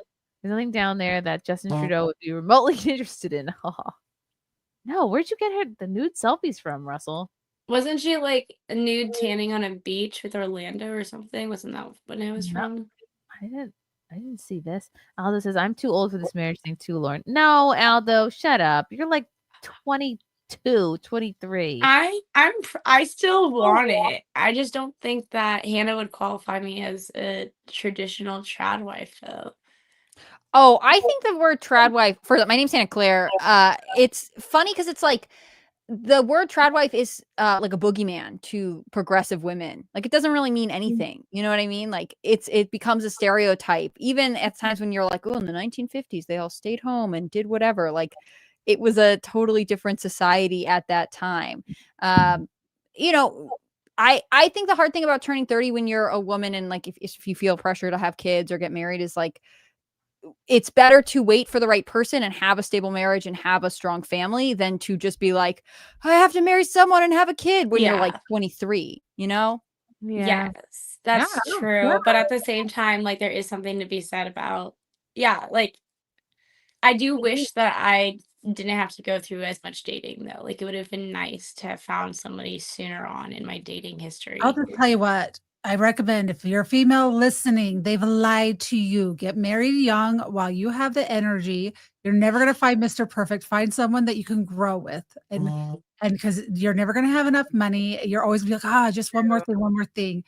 Have them young while you can chase them around. Because I'm 47. I can't even imagine chasing kids around at this age. If I Chrissy, in I don't know how many years, but oh my gosh, especially boys, they take. Oh my God, he's headbutting me already. He stuck his hand. He likes to stick his hands down my mouth now. Like he likes to feel me. He's like, he just sticks his whole hand in my mouth, and I'm just like, he thinks it's funny, and he's headbutting me now, and just like. Yeah. Boys are so fun. Everybody needs to have a boy because they are the light of your life. He is the sweetest, though. He's actually like very cuddly. Like he was really a feral raccoon today because he only napped for like an hour and a half, and just very sassy. And I had to like fight him to put a coat on and take him for a stroll. I'm like, dude, you need some air. Let's just get you outside into the air so you can chill the F out. Like, toddlers are fun because you're like, I'm trying to take you to do something fun. Like you want to go outside, and they're like, I'll punch you if you had to put a coat on me. Yeah, just couldn't handle They'll him. go out without a coat. They'll learn. They love it. He pulled his socks off. I'm like, you're not gonna be able to get away with this for much longer. It's about to get real cold. And I'm like, fine, Tootsie's out today, but not for much longer, bud. Sally, how many kids do you have? I have 2. I have a 23-year-old and a 20-year-old. Oh my gosh. They're grown up. They're out of the house. Huh? Yeah, I'm like in awe of Sally. She's like a super mom. She taught them to be self-sufficient. They all had jobs right away. Yep. Moved out at a reasonable age. Yeah, and And you had them at like 24. I had my daughter at 24, and I had my son at 26, almost 27. Yeah, That's so cool. Okay. I would recommend. I'm just saying, have them young if you can. I mean, I just know so many people who chose careers and now they're in their 40s and they're like, they can't find anybody because they just can't. Did you ever see that interview with Mindy Kaling? And she was advising parents to offer to pay to freeze their college-age daughter's eggs. Whoa. She was like, yeah, which is super fucked up because it actually fucks with your ability to get pregnant yourself, like naturally. And IVF's expensive. Like you could freeze your eggs and then you still have to go through IVF. Like it's not a guarantee. You might as well just do it. Like if you're thinking about freezing your eggs, just like try to get pregnant right then. Right. It's interesting. So she was saying this is like the best thing you can do so they can focus on their career. And I think that's nutty. It's also the false promise that it'll work in the future, which is like actually not how it works at all. That's Find crazy. him while you're young. Find your man while you're young. I'm fucked. No, you're not. That's not married and happy. It's not one size fits all. And it's not like you're like, I've got to have this career. I can never have. It's like you actually want to do this thing. And so it'll happen when it happens. But if you go looking for it, you're going to find the wrong douchebag and you're not going to be happy. So you have to be okay with you. You have to make yourself the way you want to be because light attracts light. And so you want to be that light that you want to attract. So if you're in this dark depression, you're going to attract a depressive person. Lauren, to be fair, I don't think I'm in a dark depression. I think, Lauren, you need to, I think A, pray about it. B, just start being like very focused in your dating. And I would say branch out and visit places like churches to try to meet guys. Like think about I met someone and have right kids now. Okay. So I did find someone for right now. There you go. Well, for right now, team. Tell us who it is though. It's just that I've never had one last very long. So I hope it lasts long. I think he's great. He's very nice. We have a date planned for tomorrow. He's extremely smart. Does he want what? Does he want to have kids? Yeah. Okay. There you go. Yeah. Smart, nice. Yeah. All right. Well, then you don't need our advice. You're on your way. It'll be fine. It'll be fine. It'll be good. It'll be okay. Viking says that Lauren should date Will Stansel. The Will Stansel show is really popping off. They'd be great together. I don't know. No, Stansel has a girlfriend. Very nice girlfriend. This is a different Stansel. Oh, then I don't know. Multiple Stansels? I know. Crazy. Well, I have one, so it's fine. Aldo says, be honest, are you dating Puppet Edgar, Lauren? No. Wake the baby. That's my his favorite. name. Okay, his name. I'll just tell you. His name is Mike Eaton. Eaton? Yeah. I don't know him. He's like E-A-T-O-N? Immediately Google's man. Yeah. Eaton. Big dude. Oh my god, I'm so embarrassed. He follows me. Yeah, he knows who you are. Oh shit! Now I feel like an asshole. Well, doesn't everybody know Chrissy though? I mean, it's Of like course, right? She's a celebrity. Oh, I feel terrible that I don't know who this person is.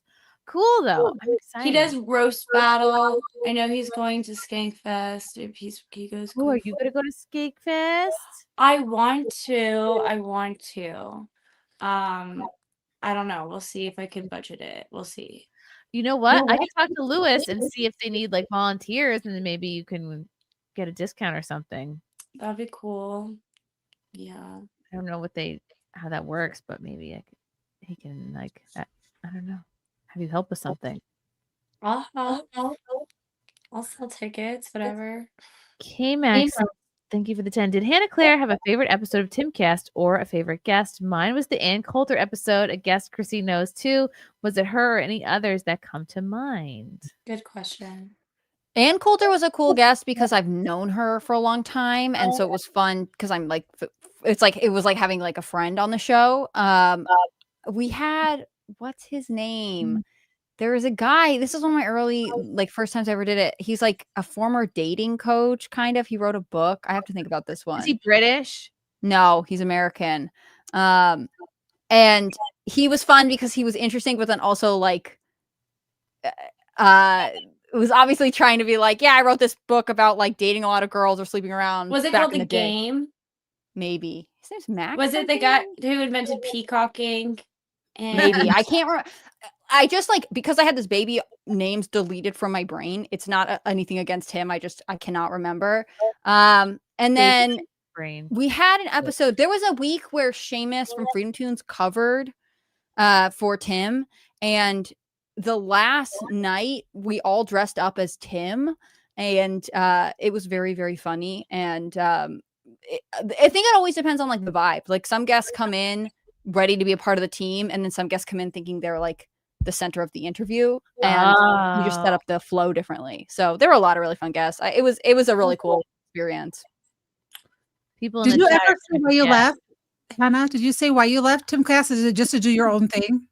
Like I was just part of a big layoff, to be honest. It was me and like 10 other people. So I am happy to do my own thing. Why wouldn't you lay people off? I thought he was doing well. I don't know. I mean, I had been working for the news site and the show, and they closed the news show right before, and then they laid a bunch of people off afterwards. So I what was told to me was like, it's just a business financial decision. So It's nothing personal. Was it due to a lawsuit?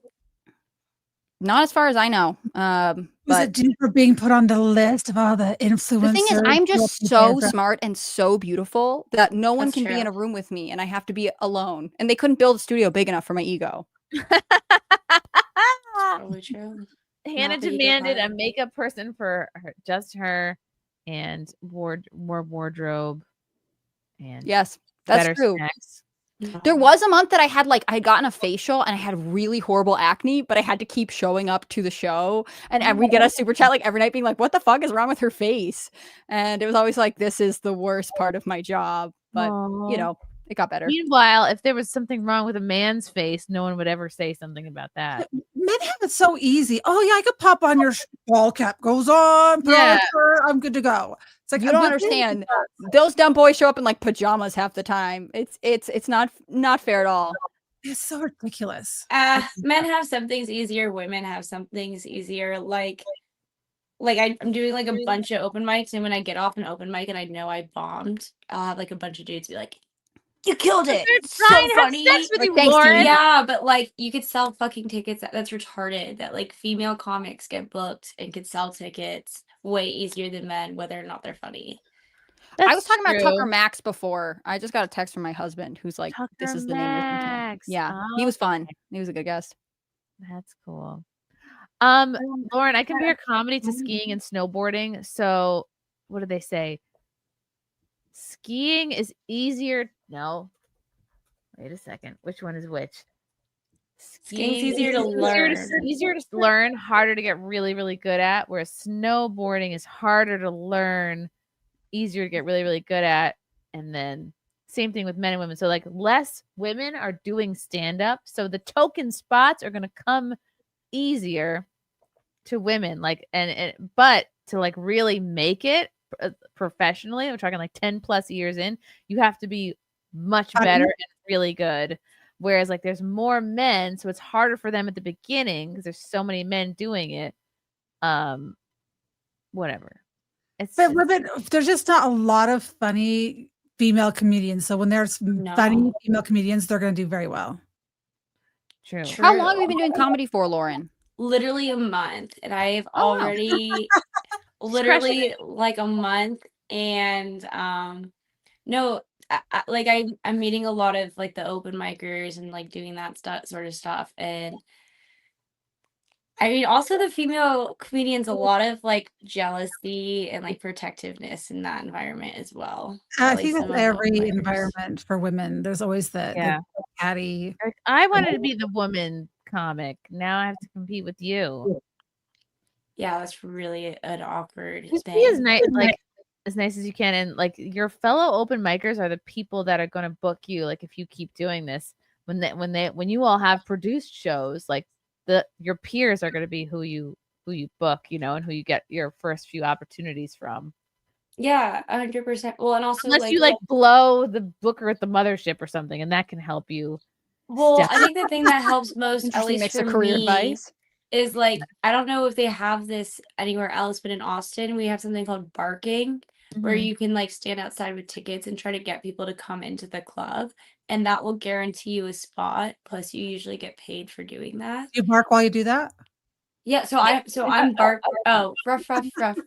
I bark for all of the spots that I have right now, but because I was like really getting places packed, that's how I got recommended for a show last night, and that's how I got. Cool. Yeah. So, or Yeah, you you could either- blow somebody, but that will only get Yeah, you there's so blowing far. So I'm somebody, not barking, trying. or what I did, which was bringers, which is like I don't know if they Oh do them yeah. anymore. You bring 8 people, you get 8 minutes or however many minutes, and then that's how everyone collectively fills the room, and then your people equal your minutes. Right. So We don't have any minute mics like that. That's an LA thing, I guess, or it's not a Texas thing to do bringers for whatever reason. I don't know why. yeah, I don't even know if they do them in New York anymore. Again, the easy way up is just to blow someone or date. But that doesn't get you There are very pros far and cons to that kind of either. approach. Because I know a girl who does that, and her comedy career is failing pretty hard, and she's blowed some very, very famous If you comedians. don't get there on your Do merits, I know you're her? gonna I don't even know her. I'll send you her Instagram. Oh, I would send you her Instagram, but she blocked me. But I'll give you her Instagram name after. Okay, cool. And I'll tell you the people she blew as well. It's a good story. It's crazy. Blowing people. Push-up says, for 2, I want 15 boys to have my own football team. You got to get on it, push-ups. Find Yes, yourself a we're doing wife. it. Yeah, don't have it with a bunch of different women, please. Do it No, with- he's not black. He won't do that. Russell, you let your son's bare feet? No. First of all, he was in a stroller, Russell. So I was just strolling him around, and he took his socks off and threw them on the ground. It's just like a 20-minute stroll. Nothing So crazy. Sally, is your daughter dating someone now, and do you want her to get married relatively I would quickly? love for I would love for her to get married quickly, but I need her to find her a nice conservative man because she just needs a conservative man to and she'll be set. What's your Okay. strategy for finding her a conservative man? Are you sending Yeah. her to like conservative cities or conservative conferences? Or from Utah. I mean, She's it's USA. really easy for her to find one. It's that she says she wants to move out of Utah to find a man. That all the men here No, all the hot Mormons are in Utah. no, there's some good looking ones. Anything that she's doing right now will be to rebel against me. She's not talking to me very much because I made a joke online when I got my new washing machine. I got it from Lowe's. It was on sale. I had 2 Mexicans bring it to my house. My kids are part Mexican. I am the least racist person, but I am not for illegal immigration. I literally had to use Google Translate to communicate with the person installing my thing. So I'm like, good news. Hold on, is your daughter a little woke then to get upset about a joke? No, she's a little bit, but she's not like way far. What was she upset about? That you like said that you had to use Google Translate or like? No, I said the good news is I got my new washing machine.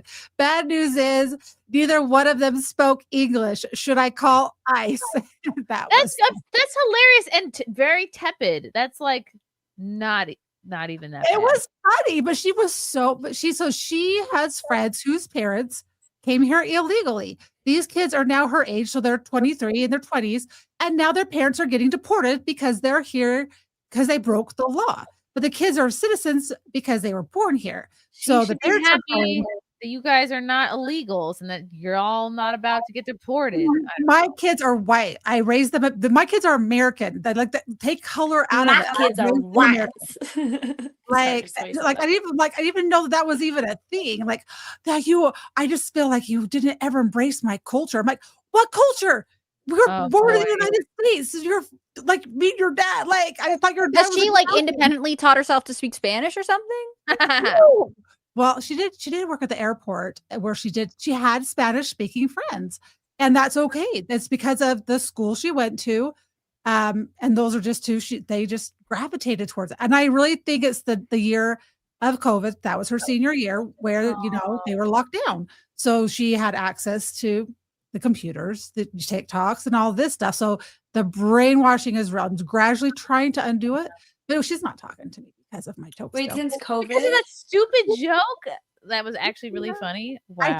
I think she stalks my ex timeline. I don't know what her count is on X. Listen, daughter, be happy that your mom is Sally and not me, because I am a 2000% more racist than Sally, and just be happy. It could be a lot worse. Okay, this is the very tepid joke.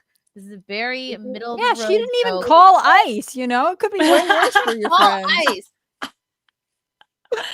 You're not gonna get a cooler, better mom than the one you have right now. And my parents are dead. You have to treasure your parents while they're alive.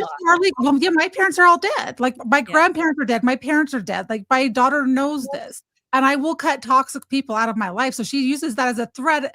I'm like, I'm not toxic. Yes. I brought you to work hard. Aldo is Chilean. Okay. He is my DEI hire. He now officially works for me because I met him at the San Diego show and I was like, yep, that's good enough. You're not a psycho. We can maybe Aldo can go speak to your daughter. You know what? If you're a good looking man, let me have you. You can pretend like you're a little bit that woke side, then she's gonna fall in love with you and then just bring your conservative. This is the plan. You just have to like rebrand it. Be like, I love that you're so high empathy. I love that you care about other people. You shouldn't let these things get under your skin. I'm just making jokes on X and you're doing good in your community speaking Spanish at the airport. Like, we're all good. No worries, She might sweet talk her back into your life. Like, I'm sorry your friends are getting deported, but you know what? You'll make new friends, better friends. Legal. I didn't even call ICE on your friends, It might be my stance that I think that the border should be closed. There should be a moratorium on all immigration until they can figure out USCIS, blow it all the way up, start it all the way over, and bring the allotted number into the United States. They're supposed to. Junior here came to the show at Plano and waited to hand me a comedy album from God. I think it was from what the hell is his name? Pryor. Called Super N-Word, okay, and like that was the name of the album, and everybody saw him hand it to me. So now I'm walking around with an album, a CD-ROM called Super N-Word, showing everyone, and I got a lot of weird looks. It was hilarious. It was great. That's funny. I'm gonna treasure it forever. It was a Richard Pryor. All right, I'm gonna go see how many stitches the baby got. I'll be right back. They just got home. Be right back. Oh, okay. Well, let us know. Should we take bets on how many stitches your kid has? Upstairs. Super Nagger. Thank you, Sam. Very close call. Super N-word. Yeah.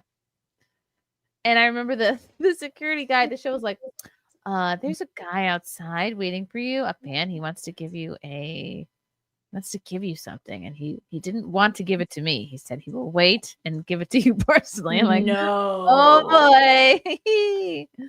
That's funny. That's really funny. Do you ever like refuse gifts, or you just take whatever they hand you? I guess I shouldn't ask that on the internet. I've used good to know. Gift, but I've also never received something that was refusable. So I guess I'm just not at that level yet. Where if someone shows up with a severed wolf head, then I will be like, all right, no, this isn't even taxidermy. If I can smell your gift, I don't need that, Yeah. K-Max says, okay, had to ask, did you hear about Tucker Carlson at the TPUSA event? In Charlie Kirk's absence, Tucker's getting angry. Did you see it? No, I didn't. Let's look for it. Tucker's my homie. I like Tucker. I feel like this is fun because I'm like, what could have happened? It could go in several different directions. People were mad that he like ejected someone from the room for like saying, I don't remember, taking a religious term in vain or something. Here it is. Let's look it up. Let's see. Do you guys in the chat know about this event? This is the first time hearing of this. This was Tucker's talk at TPUSA, which had Charlie Kirk's donors in an uproar. Oh, well, I think Charlie got flack because people wanted him to not have Tucker at these events. And he's like, no, I like Tucker. I also refer to common sense when I say that no man can serve two masters. It's not possible. I only have one wife for that reason. Wow, this say to your wife, these pants he's wearing really show off his bulge. I'm going to take another wife, but I'm going to love you just as much. Nothing's going to change. My wife's gonna look at me like, no, it's one wife. Because you can only really pledge your loyalty to one person or one country. That's just a fact. And there's also a sense, and this is relevant to me, and I know you're speaking about Israel, but it's not just Israel, to be honest.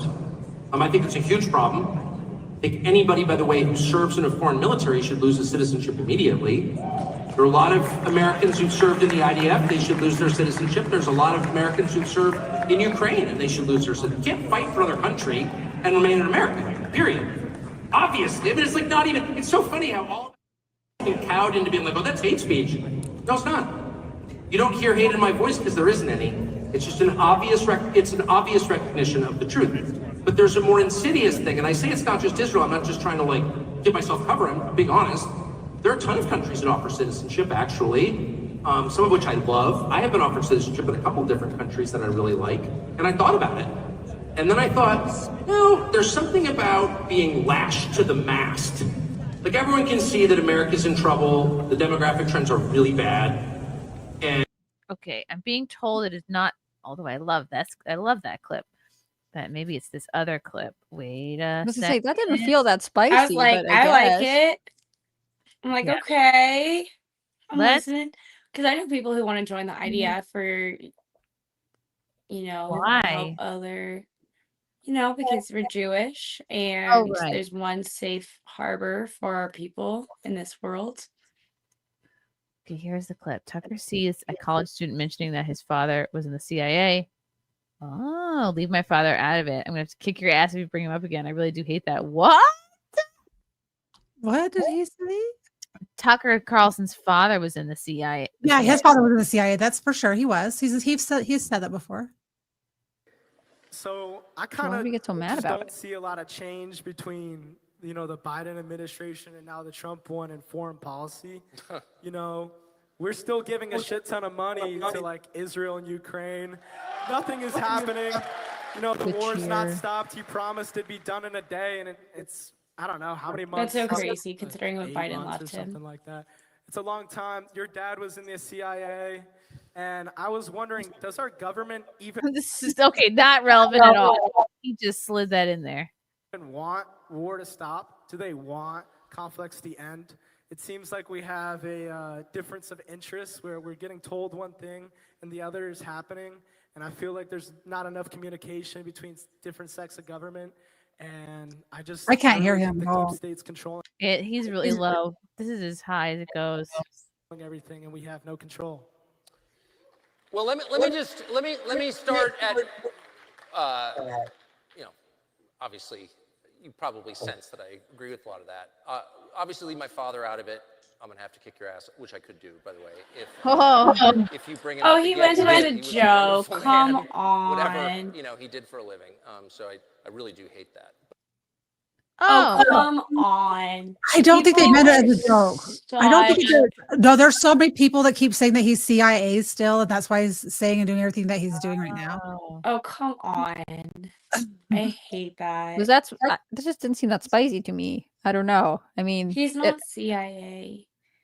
Also, it's not like a revelation. He's like his dad's connection to the government. Everyone knows about it. Right. Yeah, his dad is with CIA, and a lot of times the children are groomed to take on that same role, even if they don't choose that path. They just assume that they do. I would imagine a dad in the CIA is more absent than grooming. Probably busy. Chris, it says Tucker is a plant. See? I don't think so. I don't think so. Because if he was a plant, the whole like Fox News, like him being fired from Fox News would have never really happened. True. Even with the lawsuit with Dominion, even though that was what the settlement agreement is about, I feel like they would have been able to divulge some sort of like, hey, for governmental purposes, we're not able to, they would be able to do something to prevent him getting fired if he was truly like a governmental asset. I don't know. I kind of feel like there's a lot of people who are, because we've always known that the media is Mockingbird media, right? And it goes back to 1953.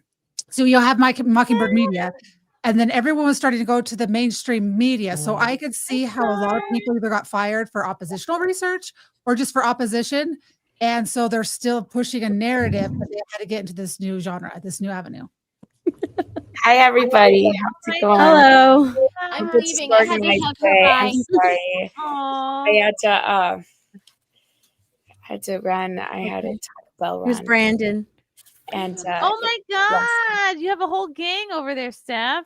Yeah. Ripaverse. Well, so I was here for SpaceCon. Ripaverse was here for SpaceCon, and there was a dinner tonight at Gary's. So Aw, how was SpaceCon? it was good. It was a lot of fun. I know that me and Mrs. Nerdrotic saw a couple of people that we really liked. David Duchovny being one of them. Ooh. Yes. I saw Wow, that he you was met doing David signatures and Duchovny? stuff. I didn't know that he was going to have like a speaking panel, and where the Ripaverse booth was like right next to the stage, so we got to see everybody speak. It was pretty Oh, that's cool. cool. Yeah. Wow, that's so neat. I went to not as cool, like a Pokemon convention with my stepson and my husband and the baby on Saturday. And first of all, I was like, I can't believe people are still doing this. Like, there's people there with their trunks out and their $300 single Pokemon cards. I'm like, what? I can't believe people still care about this shit. And I'm like, they're selling boxes of shit. And I bought my stepson really wanted this one box of Pokemon cards. I'm like, $90 fucking dollars? Really? Okay. Did you pay for him and flex as a Yeah. stepmom? I guess I have to do this to be the cool stepmom. And That's an investment that way. Kids are expensive. Damn. Jesus. Mm-hmm. I was like, these better be the most life-changing Pokemon cards on the planet. Like, these better make you happy for a year straight. When he's a teenager, it's gonna be used to cut his coke. No, stop it, Lauren. He's a good boy.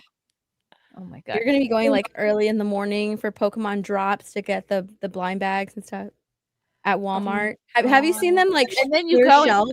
you can get them graded, and if it's like Yeah. an 8 or higher, you can get even more for that card. Oh my goodness.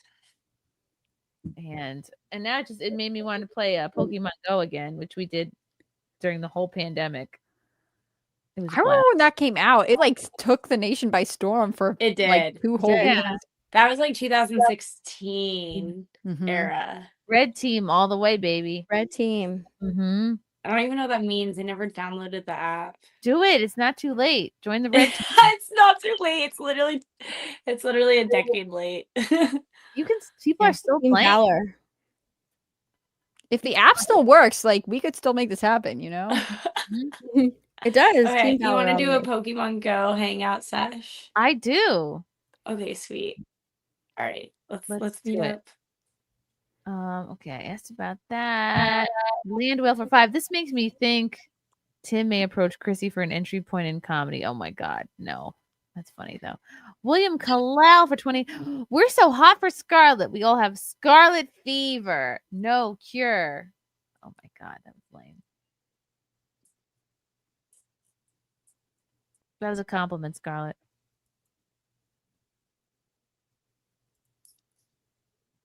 Okay, she's speechless. Philip Vecchio for 5. Gary and Lila. Lou Perez are going to be on Larry Sharp's live stream this Saturday between 2 and 6. We love you, Chrissy and Spectacular 6.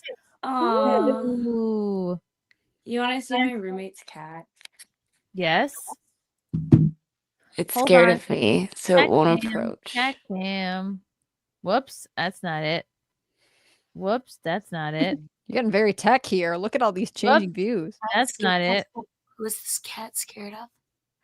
Me. Hello, cat. It's gone. It's Bit of gone. blurry. Hey, cat cam is back. We tried. We tried. Miss Yeah. you.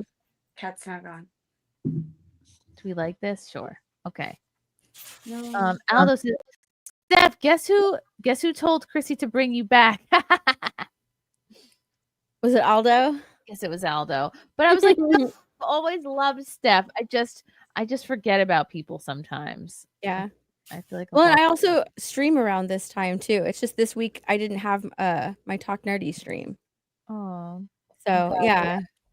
That's one of the reasons I'm not able to make it like on time. I would have been on time if it wasn't for SpaceCon today, but yeah, it's just because I stream Talk Nerdy around this time. Did you guys Otherwise I would come on all the time. Did you all get recognized at the SpaceCon? Gary did. Oh my gosh, like as soon as we left the car, they were like, Gary. Yeah, they're like, Gary. He's like, hey, how you doing? He has such a distinctive voice too. Like he could be, and he's so boisterous. And beard. Yeah. Yeah, so he could be walking around just talking, and they're like, oh my gosh, that's Gary. Wow. Yeah. Did he have any like clingers or like psycho fans or anybody trying to like jump on him? No. Not like that one streamer at TwitchCon. Oh my goodness. Oh, the one that that Imaru. girl, someone just rolled up and started trying to make out with her. Yeah. Crazy. Wow. TwitchCon is for Must be nice to be a man. That's Lauren. Hi, Lauren. Scar. Hi, I'm just Remember saying, Lauren? I've been seeing Lauren since it's been a while. Yes, Nice to see you, Lauren. Nice to see you. 445. Scarlett, now that Peacemaker season 2 is finished, would you consider doing a parody movie as James Gunn's wife? Oh shit, that's funny. What is that? It's a terrible show. That is on Disney Plus right now, I think. Or no, HBO Max. Disney is for kids, so that would be a funny Halloween costume. You could be. Ooh, I want to be Sharon Tate. Do it. What do you guys want to be for Halloween? Oh, let me think. I know. I am going to be Tony, and my boyfriend's kind of fat, so he's going to be Red Band. You have another boyfriend. Who is he? Is he hot? I love you. He is cute. He is cute. It's He's really, yeah, I think he's very handsome and he's very smart. Congrats. That's awesome. Scar, where are you? New York or you're in Wisconsin? I just got back to Wisconsin. You know, I haven't overdosed on cheese. I haven't eaten anything. I'm going on a 24-hour fast right now. Wait, are you in Does New York Wisconsin right now? sell any good Ed Gein merch or any Ted Bundy merch? Trust me. I've been to the mental hospital he was at. And really? Went to a mental hospital? They say correctional facility, and they also say like, you know, the put away guy, backdoor man. What? That's what they call it? I am just upset with that Ed Gein Netflix. Okay. I haven't watched it. Is it not good or? Oh, don't watch it. It's woke. Netflix is woke. Netflix did Dahmer. Netflix did Ed Gein. But here in Wisconsin, we don't talk like that. Yeah. Yeah. Is it like the Ted Bundy and Jeffrey Dahmer one where they like make him not as terrible as they actually are? Make him and make sympathetic them, like, for really sure. sympathetic. Where you feel That's a sorry for story them. another day. We're on Chrissie's podcast, and hi Chrissy. It's nice Hi. to love you. Okay, let me see. I'm just looking at different topics.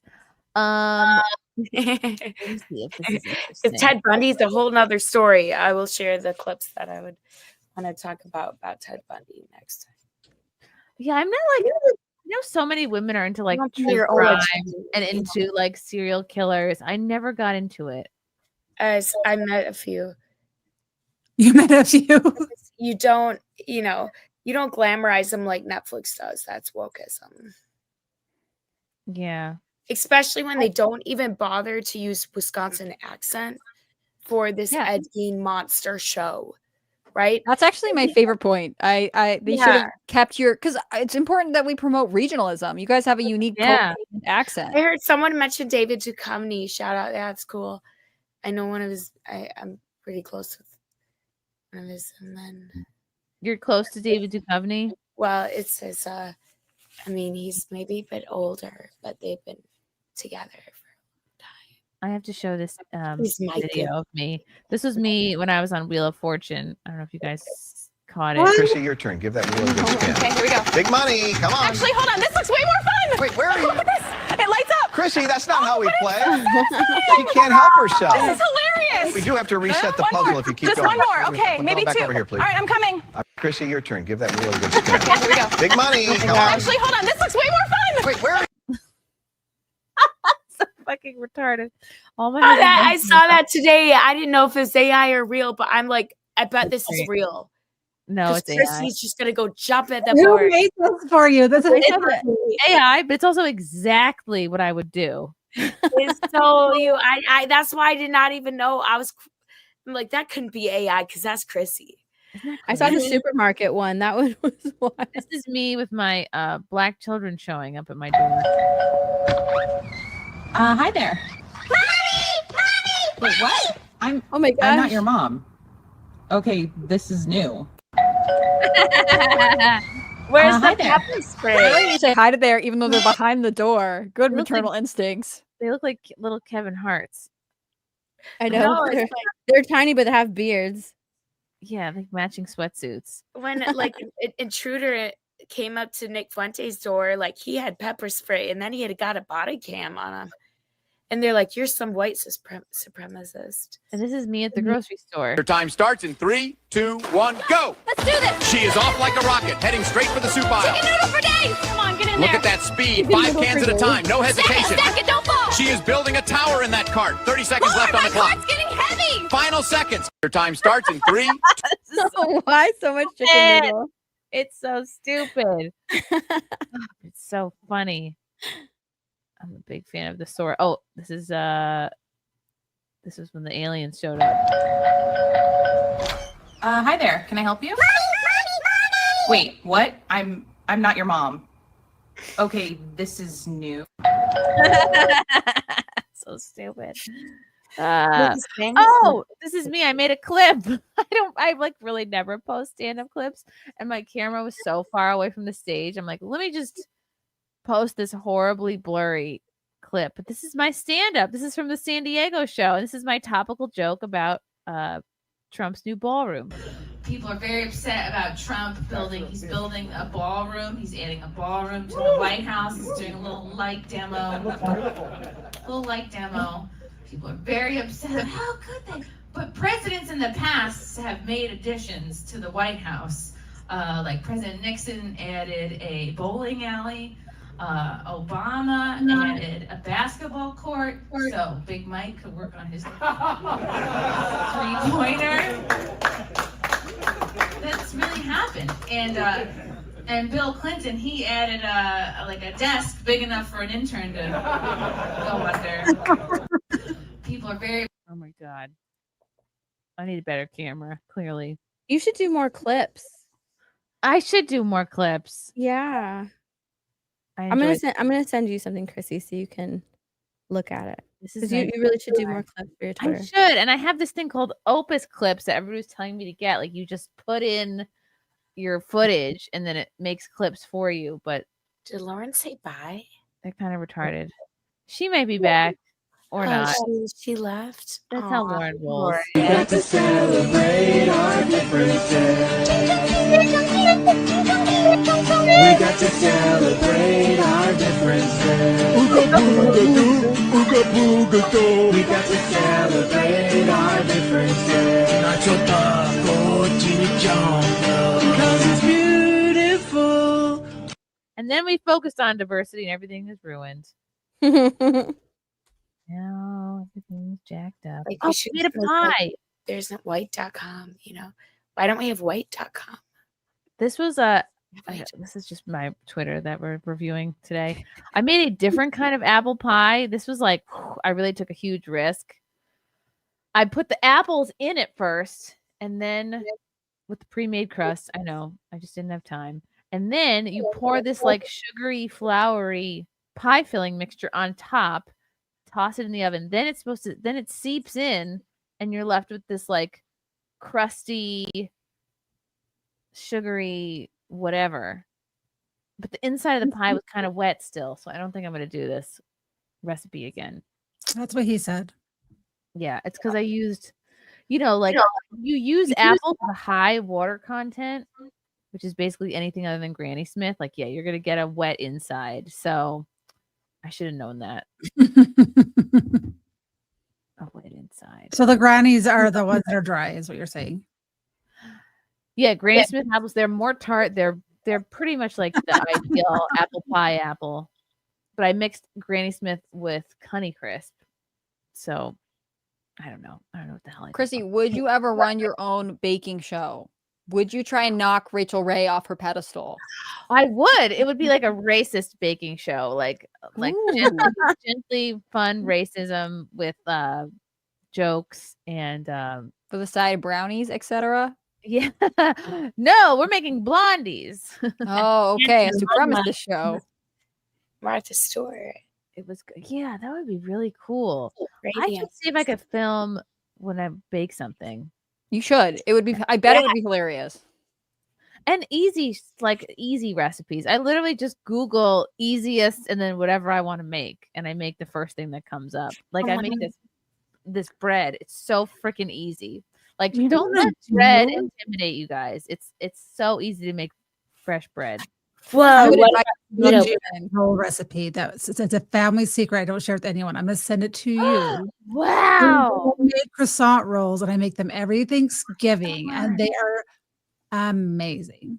I love croissants. Oh Okay, maybe Sally's the one who should have the baking show. Send me. Yeah, I'm an amateur. Chrissy next pie with a swastika on it. Oh, that's true. Okay, so I can explain. I'm playing Water Park Simulator now.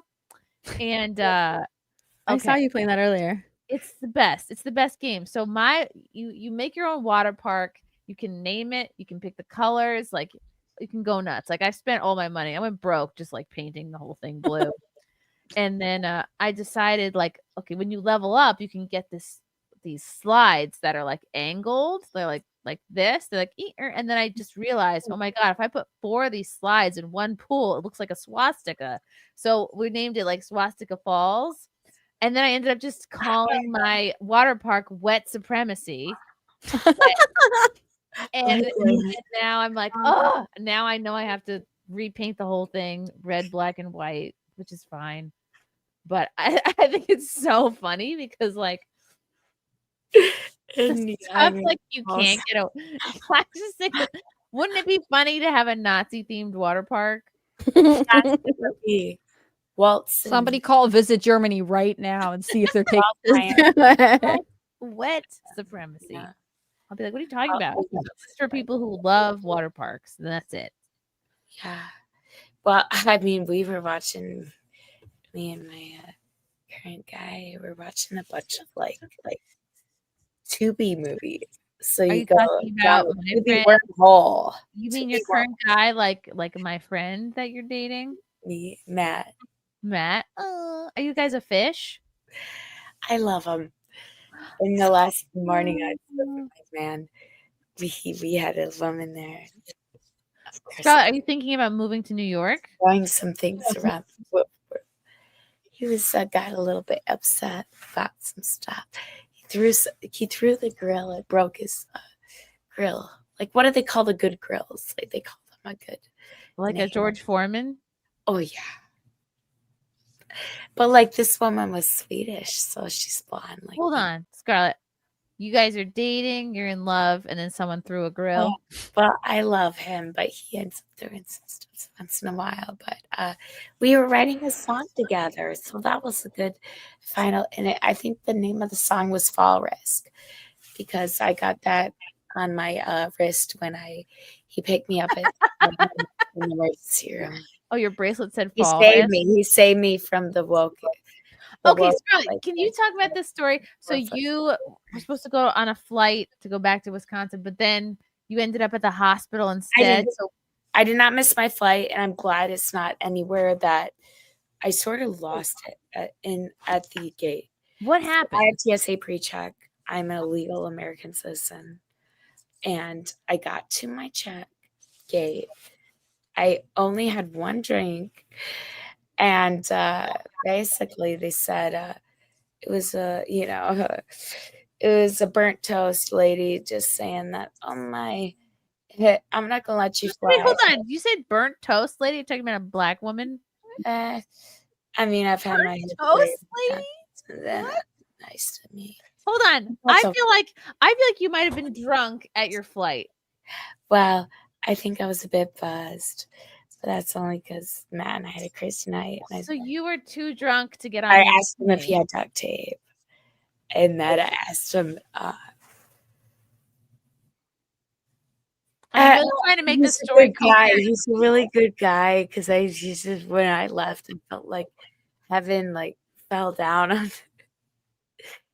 heaven fell onto the people that deserved it, right? And then I'm going down, gradually down, 27,000 leagues down below the sea. What was that horror movie? I asked him. He knew because that was before my time. Aldo for 2. Steph, I present to you Scarlett from the Hamptons. Thank you. Hi. Aldo. Wait, Steph? Aldo, I'm on it. Thank you, Aldo. Aldo's the best. Is Aldo this- again. Chrissy, show Scar, Steph, and Sally the doll pics. Oh, okay. So Aldo here showed up to my San Diego show with a doll he made of me. But not a voodoo doll. Just to Not be a clear. voodoo doll. That's what he says. A regular doll. Let me find it. Okay. He made me a doll. Look at that. It's like, Oh, I it's saw not that. Yeah, I saw you post that on Twitter. That's so cute. I love it. It's so cute. And what's scary is the doll happened to be wearing exactly the same outfit that I was, like jeans and a black top. He predicted your outfit. What? Wow. Say what? Wild. So that was really Aldo, your new stylist, is that what you're telling us? When you keep Aldo's, saying you hired him. he's a stylist. I'm gonna just have him. I'm gonna make him. Even though he lives far away, he's gonna be my personal assistant. I like the sound of that. Strange Lunatic says Chrissy doesn't allow muzzies into the water park. Okay, I can explain. So it's wet supremacy. So I thought it'd be funny. You can also not serve certain people. You can not sell tickets to certain people too. So I thought it'd be funny. Is it wet supremacy or white supremacy? Wet. It's called wet supremacy. Wet. If it's a water park named Wet White earlier. And there may or may not be a pool with a bunch of slides in the shape of a swastika. Oh yeah.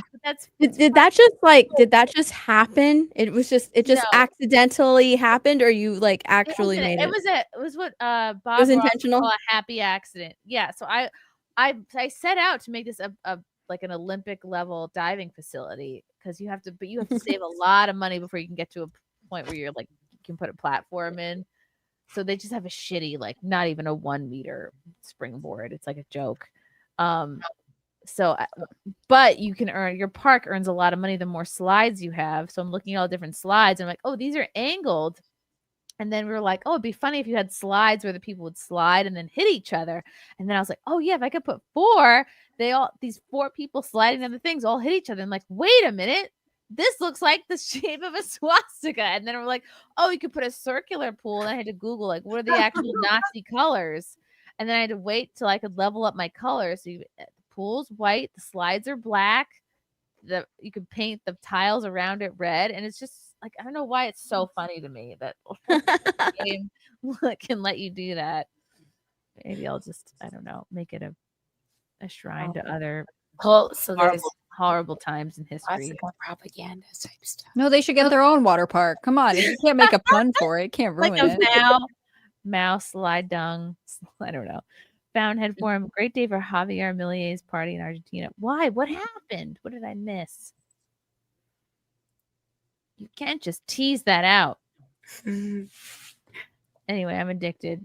I have a old man sense of humor. That's what I've learned about myself. So do I laugh at things that old guys laugh at. Okay, let me bring this up. This is a topic we can all get behind. Okay, women and men are not meant to do the same things, work the same jobs, make the same decisions, etc. It's because of this and fundamental differences between us Women are emotional. Oh, I wish Lauren was here for this because she's a little bit of a feminist and she would have a different take on this. Women are emotional rather than logical. Our hormones fluctuate and change.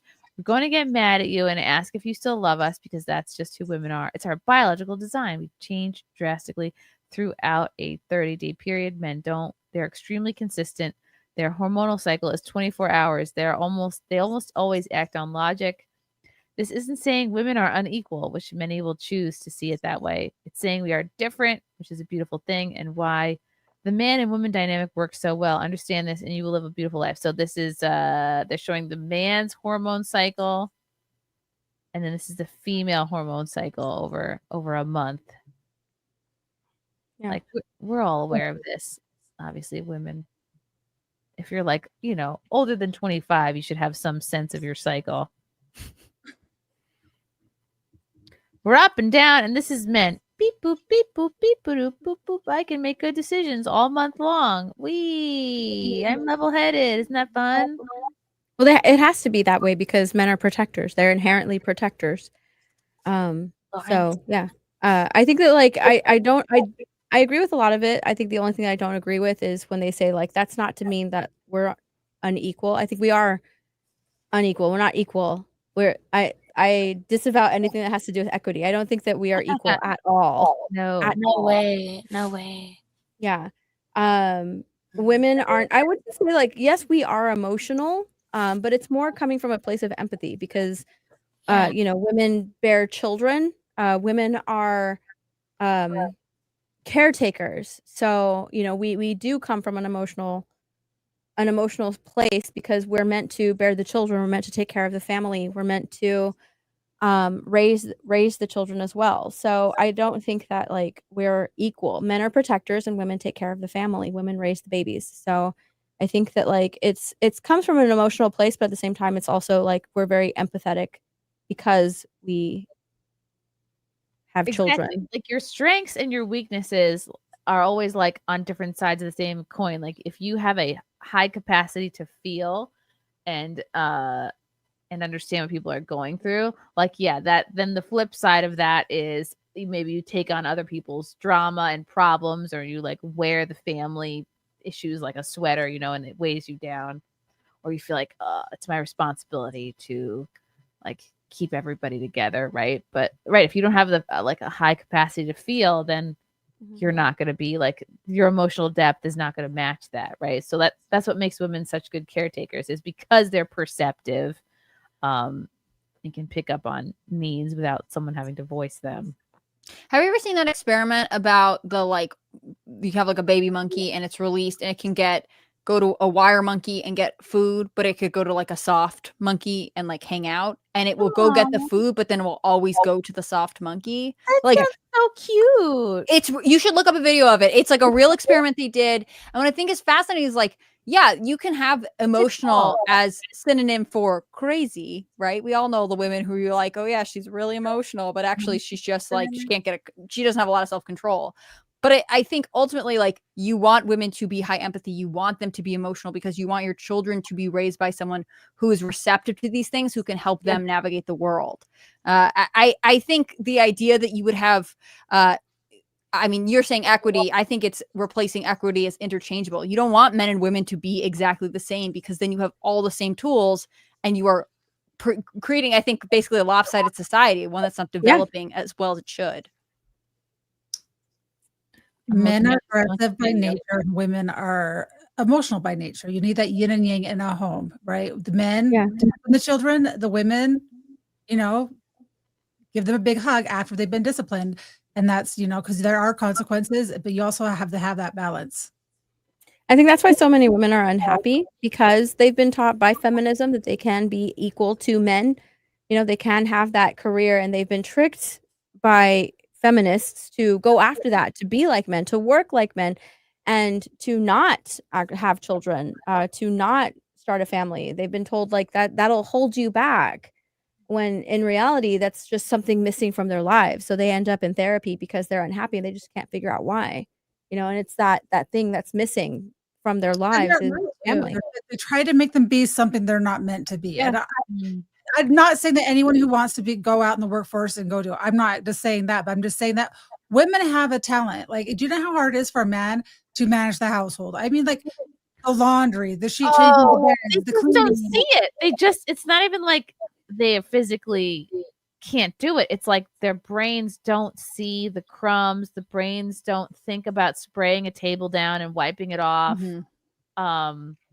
Yeah, because to them that doesn't matter. To them, what matters is that the family is provided for. Yes. Right? Like that's why they don't see it. They only see like, is my family protected, provided for? Do they have everything that they need? That's at the top of their priority. Not like, oh, the kitchen is dirty, or something like that. Like they don't see that.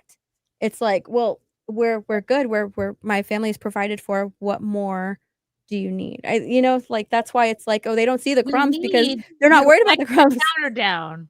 Yeah. But that's the thing, though, is the men go out provide. The being a stay-at-home mom is the most monotonous job, right? Because you have the same tasks day in and day out, and it's also very rewarding because you do have the kids. The same shit up every couple of hours. Like the baby just throws everything on the ground again, and you're like, wow. No, mine is like the nap time routine or whatever. Like you're literally like, okay, and now we read the book and now we do the like you do the exact same motions every like 3 hours. At least I do. My baby's really small, but like it does get monotonous. I wouldn't trade it for anything. Yeah. I don't think anyone else could. I 6 think months, I think it's like a woman thing. Like you're willing to do it. I think it would not be as rewarding for men. Your baby's 6 months, Hannah Claire? Mm-hmm. She's small. Oh. That's how small the littles were. They were born in June. Okay, so they're not quite. They're 5 months. That's so fun. Are the littles your grandchildren? Or are they? Yeah, grandchildren. Yeah, they were born 1 week apart. So we have one's a boy, one's a girl, and from obviously different moms. But yeah, they were. Sally's a Jill. I don't know if you guys knew that. I felt like kind of awkward being like, are they your grandchildren? Because you look so young. And I'm like, but she has a 20-year-old. Like, no, my guy's older, right? So I've got my 2 kids, and then he's got 4 kids. So they're my kids. So they're all married. They've all, they all have husbands that work, and they're very traditional. They've had their babies over today. We carved pumpkins, and then the youngest. Not the youngest, a 3-year-old bonked her head, split it open. 5 stitches. No. 5? This is an experiment. 5. God, looks like from a long time ago. Harry Harlow shows that infant rhesus monkeys appear to form an affectional bond with soft cloth surrogate mothers that offered no food, but not the wire surrogate mothers that provided a food source, but are less pleasant to touch. Oh, that's so sweet. Mm-hmm. Now here are 106's 2 mothers. As you can see, it was weaned on a... All right, this is like, you just didn't even try to make this look like a monkey. No. This is basically like a But it's supposed to be kind of scary. Like they don't want the monkey to like, they're trying to see if the monkey wants affection more than it wants food. And ultimately, yes. Oh. Wire mother. Oh, the monkeys are in the box. Oh, look how sweet. He's going to the wire mother. Oh. Got to eat to live. All right, little milk, water, what's that? Oh, cuddly mom. Oh my God, I'm gonna cry. Oh my goodness. What is that second one that he's going to? He likes the soft monkey. It wants comfort. Comfort. Okay. Oh my God, he just wants to be like rocked. Mm-hmm. Oh, so cute. He's going back. He's back on the cloth mother, and he'll stay on the cloth mother. All right, this one looks kind of scary too, though. They didn't do. They're horrifying. Would it kill them to throw on some fur on the head? Also, this would be a good like best friend's Halloween costume. One of you gets to be the wire monkey, and one of you gets to be the cloth monkey. Oh my gosh. Such a nerdy costume, but yeah. Wire monkey haunts your dreams. Look, it's scary. Even if you don't know they don't get the reference to the experiment, they'd be like, this is a very messed up animatronic Actually, this baby spent monkey. Less than 1 hour a day on the wire mother. We had predicted that the variable of Oh, the poor little baby. He just wants a mom. and comfort would be a variable of measurable importance. But we were unprepared to find that it completely overwhelmed and overshadowed all other variables. I want to pick up this monkey. His mother, What's happening here? to drive away his What the hell is this thing? Contact with the mother changes his It's to entire scare it personality. to see if which one it'll go to, and it goes. Oh no! Look, it's not. Oh my it's a rough God. video in some respects, but like, Oh, it's scaring him. Please. Oh my! I'm gonna cry. Something's wrong with me. Oh my God. Look, Are you pregnant? now he's actually threatening No. the diabolical object. He's like screaming. He's like, cloth monkey, why won't you do something? These guys suck. I mean, it's experimenting on monkeys in hopefully a not super harmful way, but you know, it was a different time. I can't. What the hell is guarantee this anything. part of it? I don't remember. Look at the monkey. Oh. I don't like these guys. Yes, let's put on our lab coats and make notes. Oh, sweetie. But his reservoir of affection and security. Oh, I'm gonna adopt a monkey now. Okay, that was really. But I always like that experiment because it's like, yes, babies literally need affection and they need to feel security. They need bonding. That's what I hate about like. There's because I had a baby, so I read a parenting book, and there's all this stuff about like people wanting their babies to be independent. And you know, like when your baby's really small, you're very them. It's good for the parents. It's not good for it's the good for the baby. parents. And I think a lot of it is like the anxiety some women have, like about being overwhelmed or being exhausted, and like those feelings are real for sure. But like your baby will become independent naturally over time. You don't need to force it early because right now it actually needs to know it has security. Hence the Harlow monkey study. I think I read somewhere that there are studies or there are instances where kids are like put up for adoption or something like that, and they don't have like that connection right away with their mom, and there's something missing from their brain. It like literally affects their brain because they don't have that. Not all kids who are adopted like that, but I mean like the ones that instantly like kind of go into the system, and Often they're kids not that are institutionalized, that like Is aren't, it the ones that like one-on-one cared for?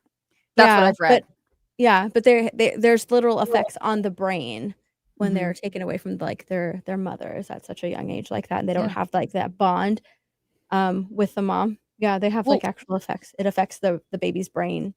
Young children that were born like pandemic babies had delayed speech and delayed social development because of the masks. Like having the one-on-one connection with someone is really important. And I think that's one of the things that we forget when we talk about like women going into the workforce. They don't realize what they are asking their children to sacrifice for them. Whoa. Wow. Sorry, I get really boring when it's late at night. No, it's like really fascinating because I was just reading because the bean is like 18 months old and he's like particularly mischievous. Like he's constantly like he's constantly stepping in the dog's water bowl. He's constantly like putting shit in putting things in other things and putting things in putting everything in the dog's water bowl. Just like putting his shoes in boxes, like just putting all the things in other things, and just he's like a raccoon that we let live inside the house. Like he's just pushing shit over, dumping cups of coffee out. He's cause and affecting. He's learning about what happens when. And then I just was reading this thing like I guess a kid's imagination and like an important milestone is like when they start like the toys start playing with each other, and they're like, and then the fact like if a kid can daydream, that's good because that means they feel safe enough that their imagination can take off and creativity. And then they've done studies where like if kids don't feel safe at home, like they don't play as well. They're just looking around like, is there an adult here? Like, am I safe? Like In constant like fight or flight mode. Yeah, they can't move on to that exploration and learning if their basic like snuggie needs aren't met. Yeah. But then you send their moms to work and you're like, have a good time. No, I mean, there are a lot of factors to it, but like, I think this is Jordan Peterson or someone is like the first like 4 years set the tone for so much. Whoa. And I think that's because the brain develops so fast. Like if you watch a child develop from like 1 to 5, the milestones they go through compared to the rest of their life, it's crazy how much they accomplish during like that. he went from just starting to walk in June to like September. He was definitely running. And I'm like, what have I accomplished in 3 months like that? Have you guys ever read the book Everything I Needed to Know? I learned before kindergarten. Is that the title? Everything I Needed to Know I Learned Before Kindergarten. I think that's the title. No, that sounds cool. Yeah, I'll see if I can find it. I'll look and see if I get what the title is. It's a good book to read. It's because kids do learn everything socially that they need to know before they go to kindergarten, as far as just your social skills, your security. It's you guys should get it. Everything all I really need to know I learned in kindergarten. Is that it? Maybe that's it. Maybe it was in Robert Fulghum. Yeah, I think so. Fulghum. Ooh, paperback. It's like kids learn everything at their age. Oh, This looks interesting. I'm gonna buy it. Only one left in stock. It's mine. Well, I'll wait my turn then, Chrissy, I guess. You get a soft cover. What a weird. Yeah, there we go. Paperback. Yeah. Plenty in stock. I always do Audible. Audible. What I usually do is I buy a book and then I never read it. So this is going to be different. Beep, boop, beep, boop, beep, boop. Do you have a whole bookshelf full of like a back catalog? Yeah. Oh my God. All right, fine. I'm going to buy it. That sounds fun. Have you seen the milking book? Also, like a lot of pressure on you as a parent to be like, "Ooh, don't fuck up the first 4 years." No, you know what? Like the kids really what they need is consistency with parenting. You know, no means no. There's consequences. But if you say no and then you just still let them keep doing it, that you're going to raise little baby narcissists. You have to be consistent with your parenting. Give them love and affection. Give them attention, and you're going to screw up, and that's okay. But you learn as they grow, and that's the beauty of kids. Is you get this little tiny thing, and it's like, how am I going to make this be healthy? And then you just step by step. It's trial and error. Okay, this didn't work. Okay, so we're going to try something differently. And there's no wrong way as long as you love your kids and you're consistent. That is going to be the most important thing is consistency. How do you get them to stop throwing their spoon and fork off the table?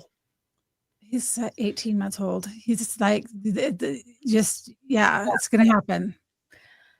And he'll sometimes I'll look at the dogs. I'll be like, why are the dogs covered in food and berries and yogurt? And I'm like, oh, because he's sharing. He's sharing. He'll straight up feed them his crackers. Yeah, he's compassionate. But dogs are sometimes covered in yogurt. I'm like, oh no. Like he has, because I was stupid and bought these like glass water bottles. So like, oh, no microplastics. And they have a silicone thing. He's already broken one of them, like with the silicone. I just dropped it and the whole thing cracked. But sometimes he'll just drop them on the dogs. And I'm like, that's a heavy sippy cup. Like just crack the dog in the head with it. This is what you're going to say when he gets older. See, this is why you have microplastics in your balls, because you kept dropping all the other cups. I tried to have you drink out of a glass thing, but you kept breaking them and throwing them at the dogs, getting the dogs fucking retarded over it. So waffles. He really likes muffins. Like they have an agreement, I think, worked out about giving him food. So it's they're sneaky. All right, Zato for 5. Chrissie Mayr, I get the impression Red Fox is your spirit guide. Oh, the comedian.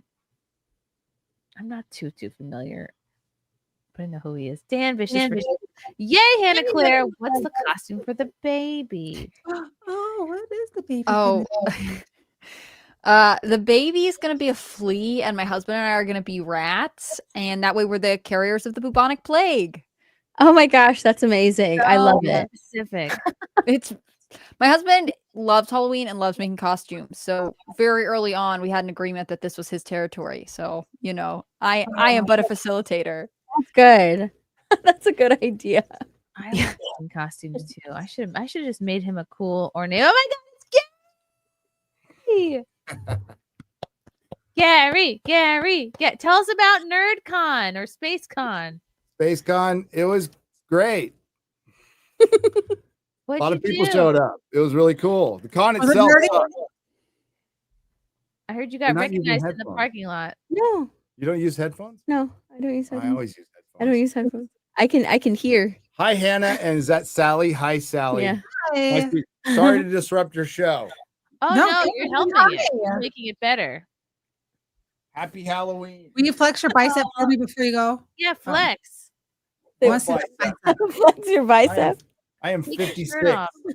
There's no bicep there. Woo! We love a token man. What about us? I wanted to do Scarlett's back. Okay. I wanted to do last year for Halloween. I wanted to make because we were like, what costume can we do with the baby in a stroller, like in a pram thing? And we were gonna do what's it called? Oh, what's that movie where they have like the Venus flytrap that like comes alive and like eats people? Like Seymour. What the hell Yeah. is that movie? Oh my gosh, I should know this. And it's like the lady's like, Horse. Little Shop of Horrors. Yeah, it's Little gonna be Shop of like Horrors. Oh my goodness.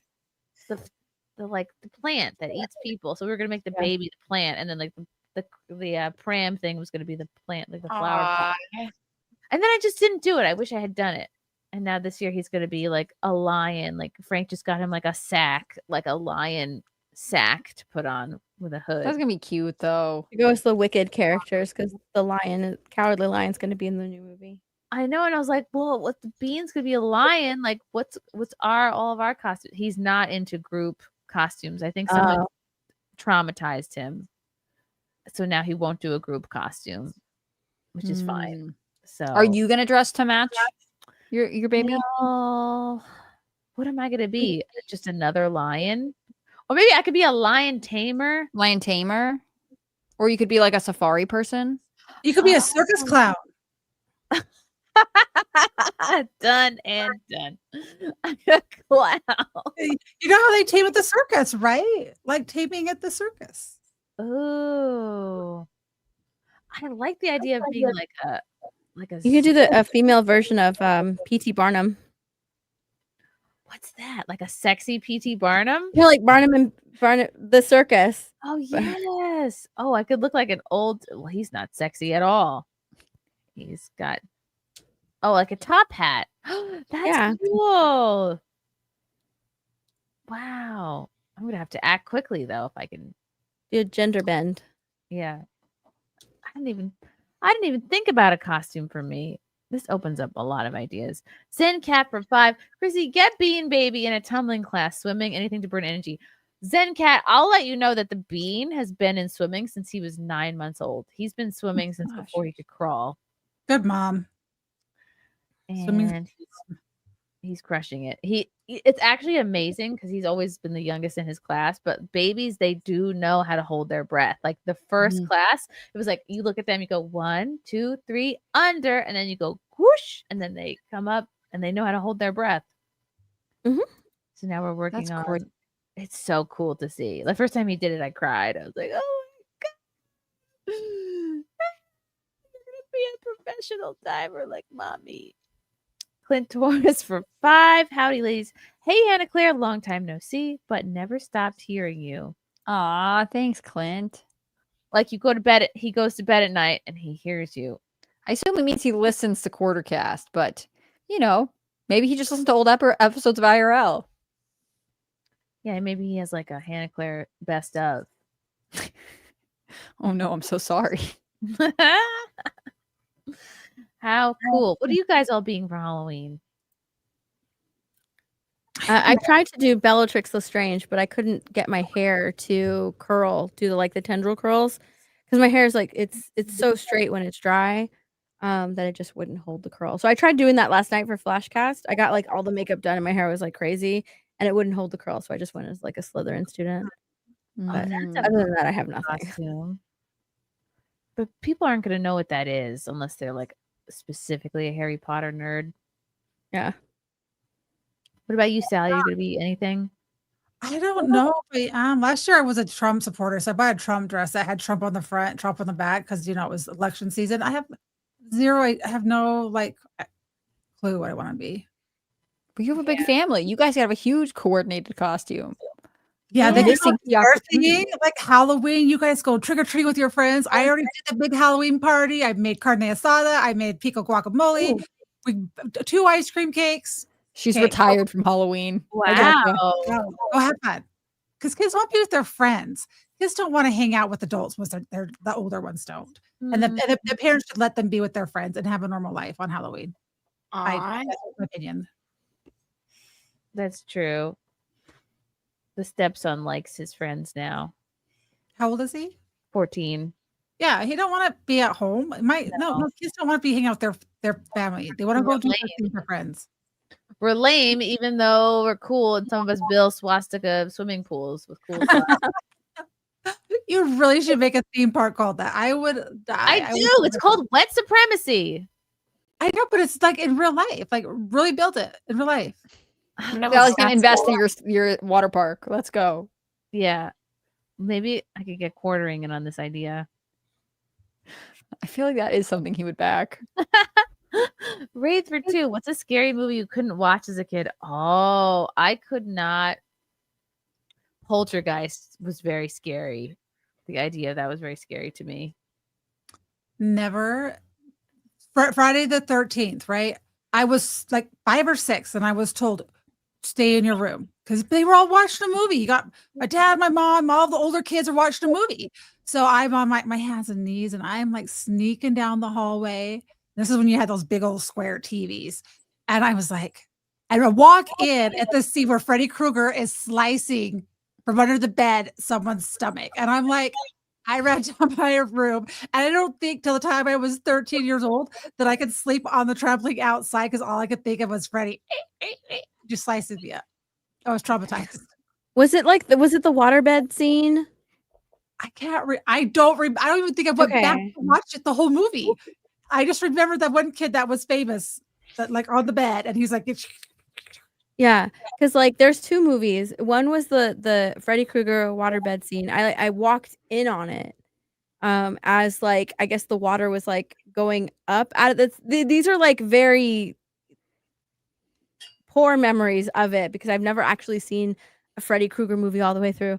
But I just remember like it was a waterbed, and the water like burst out of him or something like that. Like he was swallowed by the waterbed, and that freaked me out. And then the other movie was a poltergeist movie, but it was the one with like the old man in it. It was like the old man, and he dressed in like all black with a hat. And the reason I don't like that one is because my cousin, like I walked in on my cousin, we were having like a sleepover, and she put that in as like the scary movie to watch, and it freaked me out. And so she would tell me like lines from the movie that he would say. She would like tease me with that, and I got scared, and I wanted to go home, so I called my parents to pick me up. Oh no. So those were 2 movies. I just realized I haven't seen the new Conjuring that came out last year. I'm gonna have to go watch that before Halloween. Oh. Does anyone like find Vincent Price and The Last Man on Earth is like one of the most horrific movies of all time? I haven't seen it. The Last Man on Earth. Just the name of it, isn't that horrifying that there's one man on Earth? But Yeah. Vincent Price had Haunted House on the Hill. He did The Bat or something like that. He did a lot of. He did something about the Pit and Bed Pendulum. Vincent Price was like these are older, horror movies, but I don't know. Lately, I've just been watching the old horror movies. And they're horrifying. Like, I mean, I grew up with them, but I also trying to not be woke. So. Well, Last Man on Earth is a pregnant dude on the freaking cover. What are you? Oh, the Last Man on Earth with Vincent Price is black and white. He has a dog. It's woke? No, it's not. Okay, whatever this old movies are not woke. I don't know. Like look up like 70s horror films. They're great. Okay, this is definitely maybe, yeah. The Last House on the Left, 1972. For sure. What if I am like a mother lion? Is that a cool costume? Yeah. Yeah, it'd be cute. Aw. That would be cute. Oh yeah, the one I saw was definitely not the one that you said. That they're completely different. Oh yeah. The one The that was Price highlighted- on Earth is 1960s. Yeah, it's 1960. I grew up Yeah, with they that. have to- Invasion of the Body Snatchers. Attack of the Killer Tomatoes. The tomatoes not in the garden. I didn't get it. I Am Legend film, or based off of the books of I Am Legend is like Vincent Price Last Man on Earth. Mhm. But The Last Man on Earth is so sad because it's like the way it starts out, the first 2 minutes is horror. There's no men. There's Earth and no men. Hilarious callback. A wire lion. Yes. Oh, that's funny. Oh, like Frank could be the wire lion. I could be the cloth lion. Look, and then it's not just Halloween, it's educational. Oh my god. And you can see which one he prefers. Oh, he sometimes gets in like a daddy mood. He sometimes definitely prefers daddy, which is cool. Just wait till he's older. Don't they like switch to their dads at some point? Like after they like don't need your boob anymore, they're like, oh, I need my strong male influence. Bye.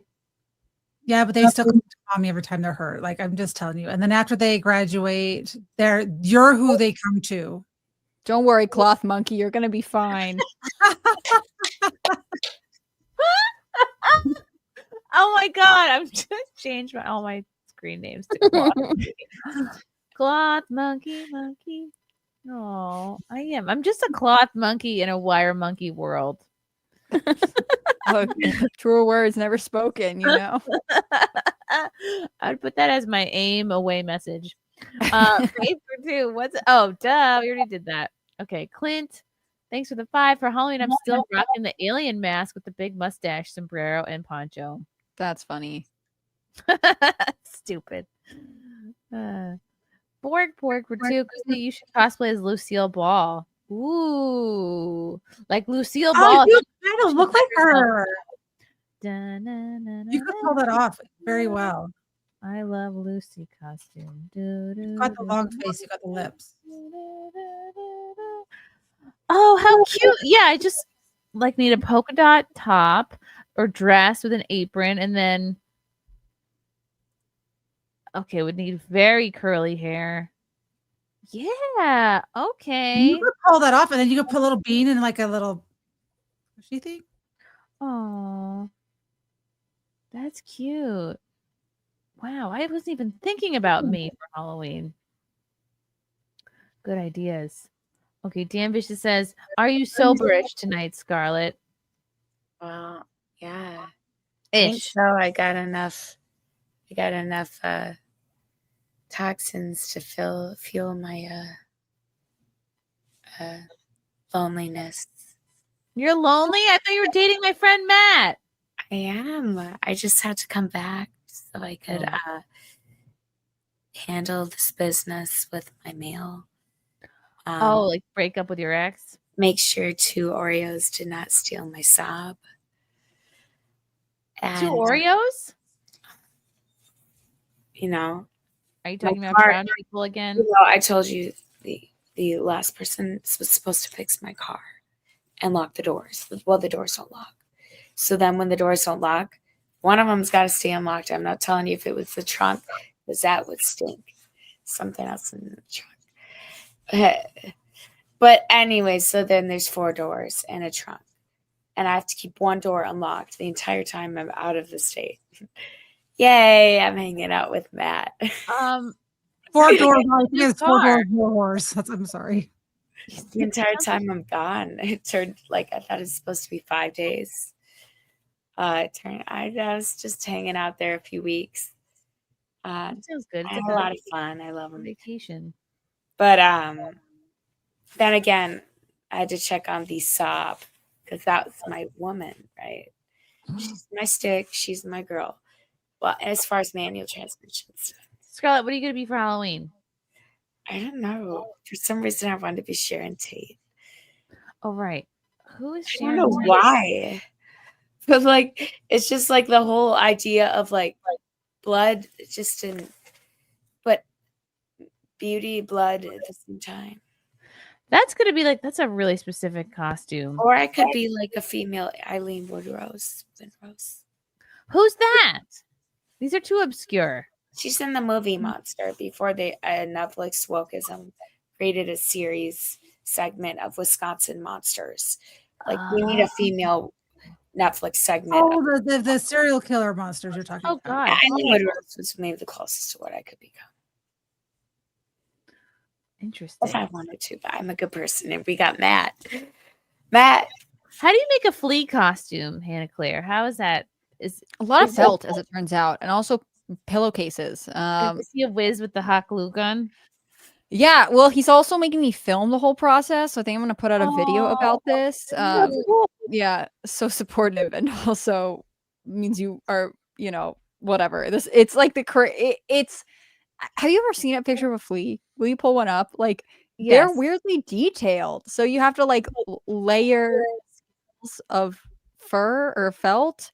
I got put in charge of making the legs, so it's got like legs dangling off it. I think it's going to be sort of janky and potentially very good, but that won't be because of me. Okay, we have a picture of flea here. So this is going to be Hannah's baby's Halloween costume. Boom. No, wrong one. Every time you Google it, this guy comes up. He's in this documentary called The Other F Word about like punk musicians who become dads and like their experience and stuff. Cool. That's my only exposure to him, which is funny because now he's also apparently my baby's Halloween costume. No, it's like a labor of love and felt and Ew. trying to keep up. Gross. Okay. How are you gonna make a flea cute? That's a big challenge. I actually was told that's not the point. It's not supposed to be cute. It's supposed to be disgusting. Ugh. A movie, The Fly. I want to watch the movie The Fly. Oh yeah, look at all the. I like my that. I goodness. like that show. I remember This one. Ew. Ew. Look, when you get married, I learned you divvy things up, and I divvied Halloween, and this is the result. Oh no. The movie Monsters Inside of Me, but that's Why does he want him to be a flea? It's gross. There's always something that is. I don't know where this came from, but this is what was announced to me. Oh. And, he's the head of the household / the one in charge of Halloween. Are one of you going to be a plague doctor? No one's going to be a plague doctor. We're going to be the rats, but a plague doctor would have been a good one. In fact, maybe I'll audible the mask I'm making and be the plague doctor. Yeah, so you have the flea, the rat, and the plague doctor. Yes, that's very smart. Or a flea, another flea, like flea from Red Hot Chili Peppers. That's the odd thing. And then a plague doctor. Sting is the police. Sting.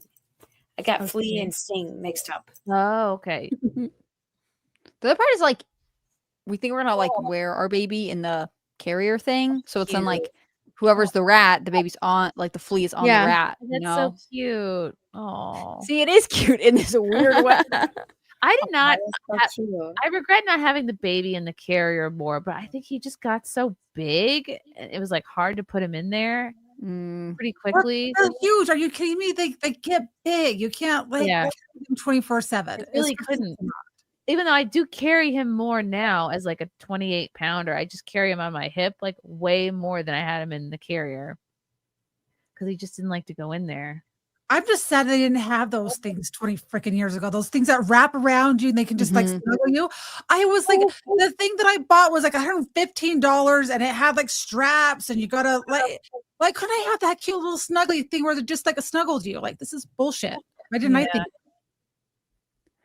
They are pretty cool. I feel like I have my child strapped to me the majority of the time. It's pretty great. Do you know how much I got so much lottery done? Literally with this baby, instead of like trying to like do this thing or like So I did try to like eat soup when she was a newborn. That's the one made me, and I had to like drape a napkin over her head when she was in the carrier. Because don't drop soup on the baby's head. yeah, that was my nerve-wracking one. But I was really tired, and it was early days of parenting. First babies are rough. I tell every single person, have your second child before your first one is out of diapers.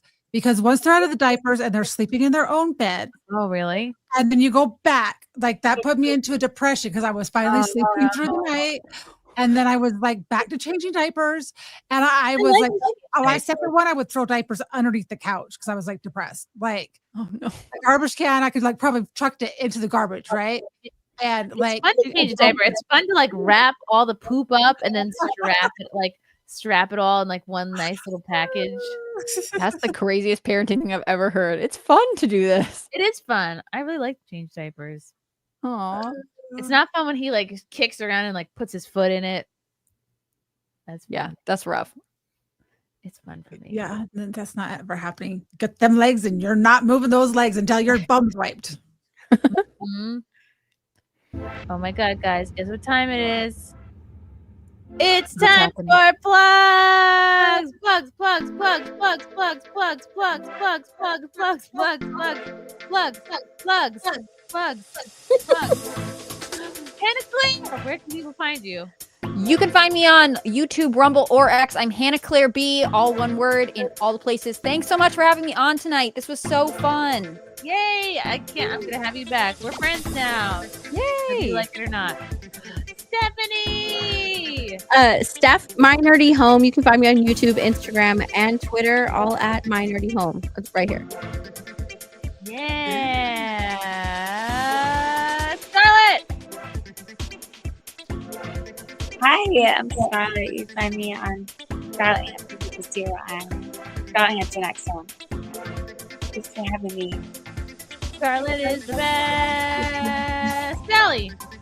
I am Dr. Sally on all platforms, Rumble, TikTok, YouTube, and X. Find Sally. Find her. Me! Oh, one more from Clint. Thank you for the $5, Clint. My first kid was rough. It was so annoying to wake up my ex-wife every 2 hours to check on him. Haha, funny. I don't know if you're trying to be funny or not. Oh, me? Come see me in Chandler, Arizona, November 1st. That's this Saturday. And then November 2nd, this Sunday, come see me in Albuquerque. Tickets on my website, chrissiemayr.com. And you can see me December 6th in Mount Kisco, if you're in the tri-state area. Like this podcast, subscribe to the channel, follow me and all these lovely gals here on Twitter, Instagram, whatever social media you guys prefer. And thank you for watching SimpCast. We love you guys. We'll see you next time. Bye.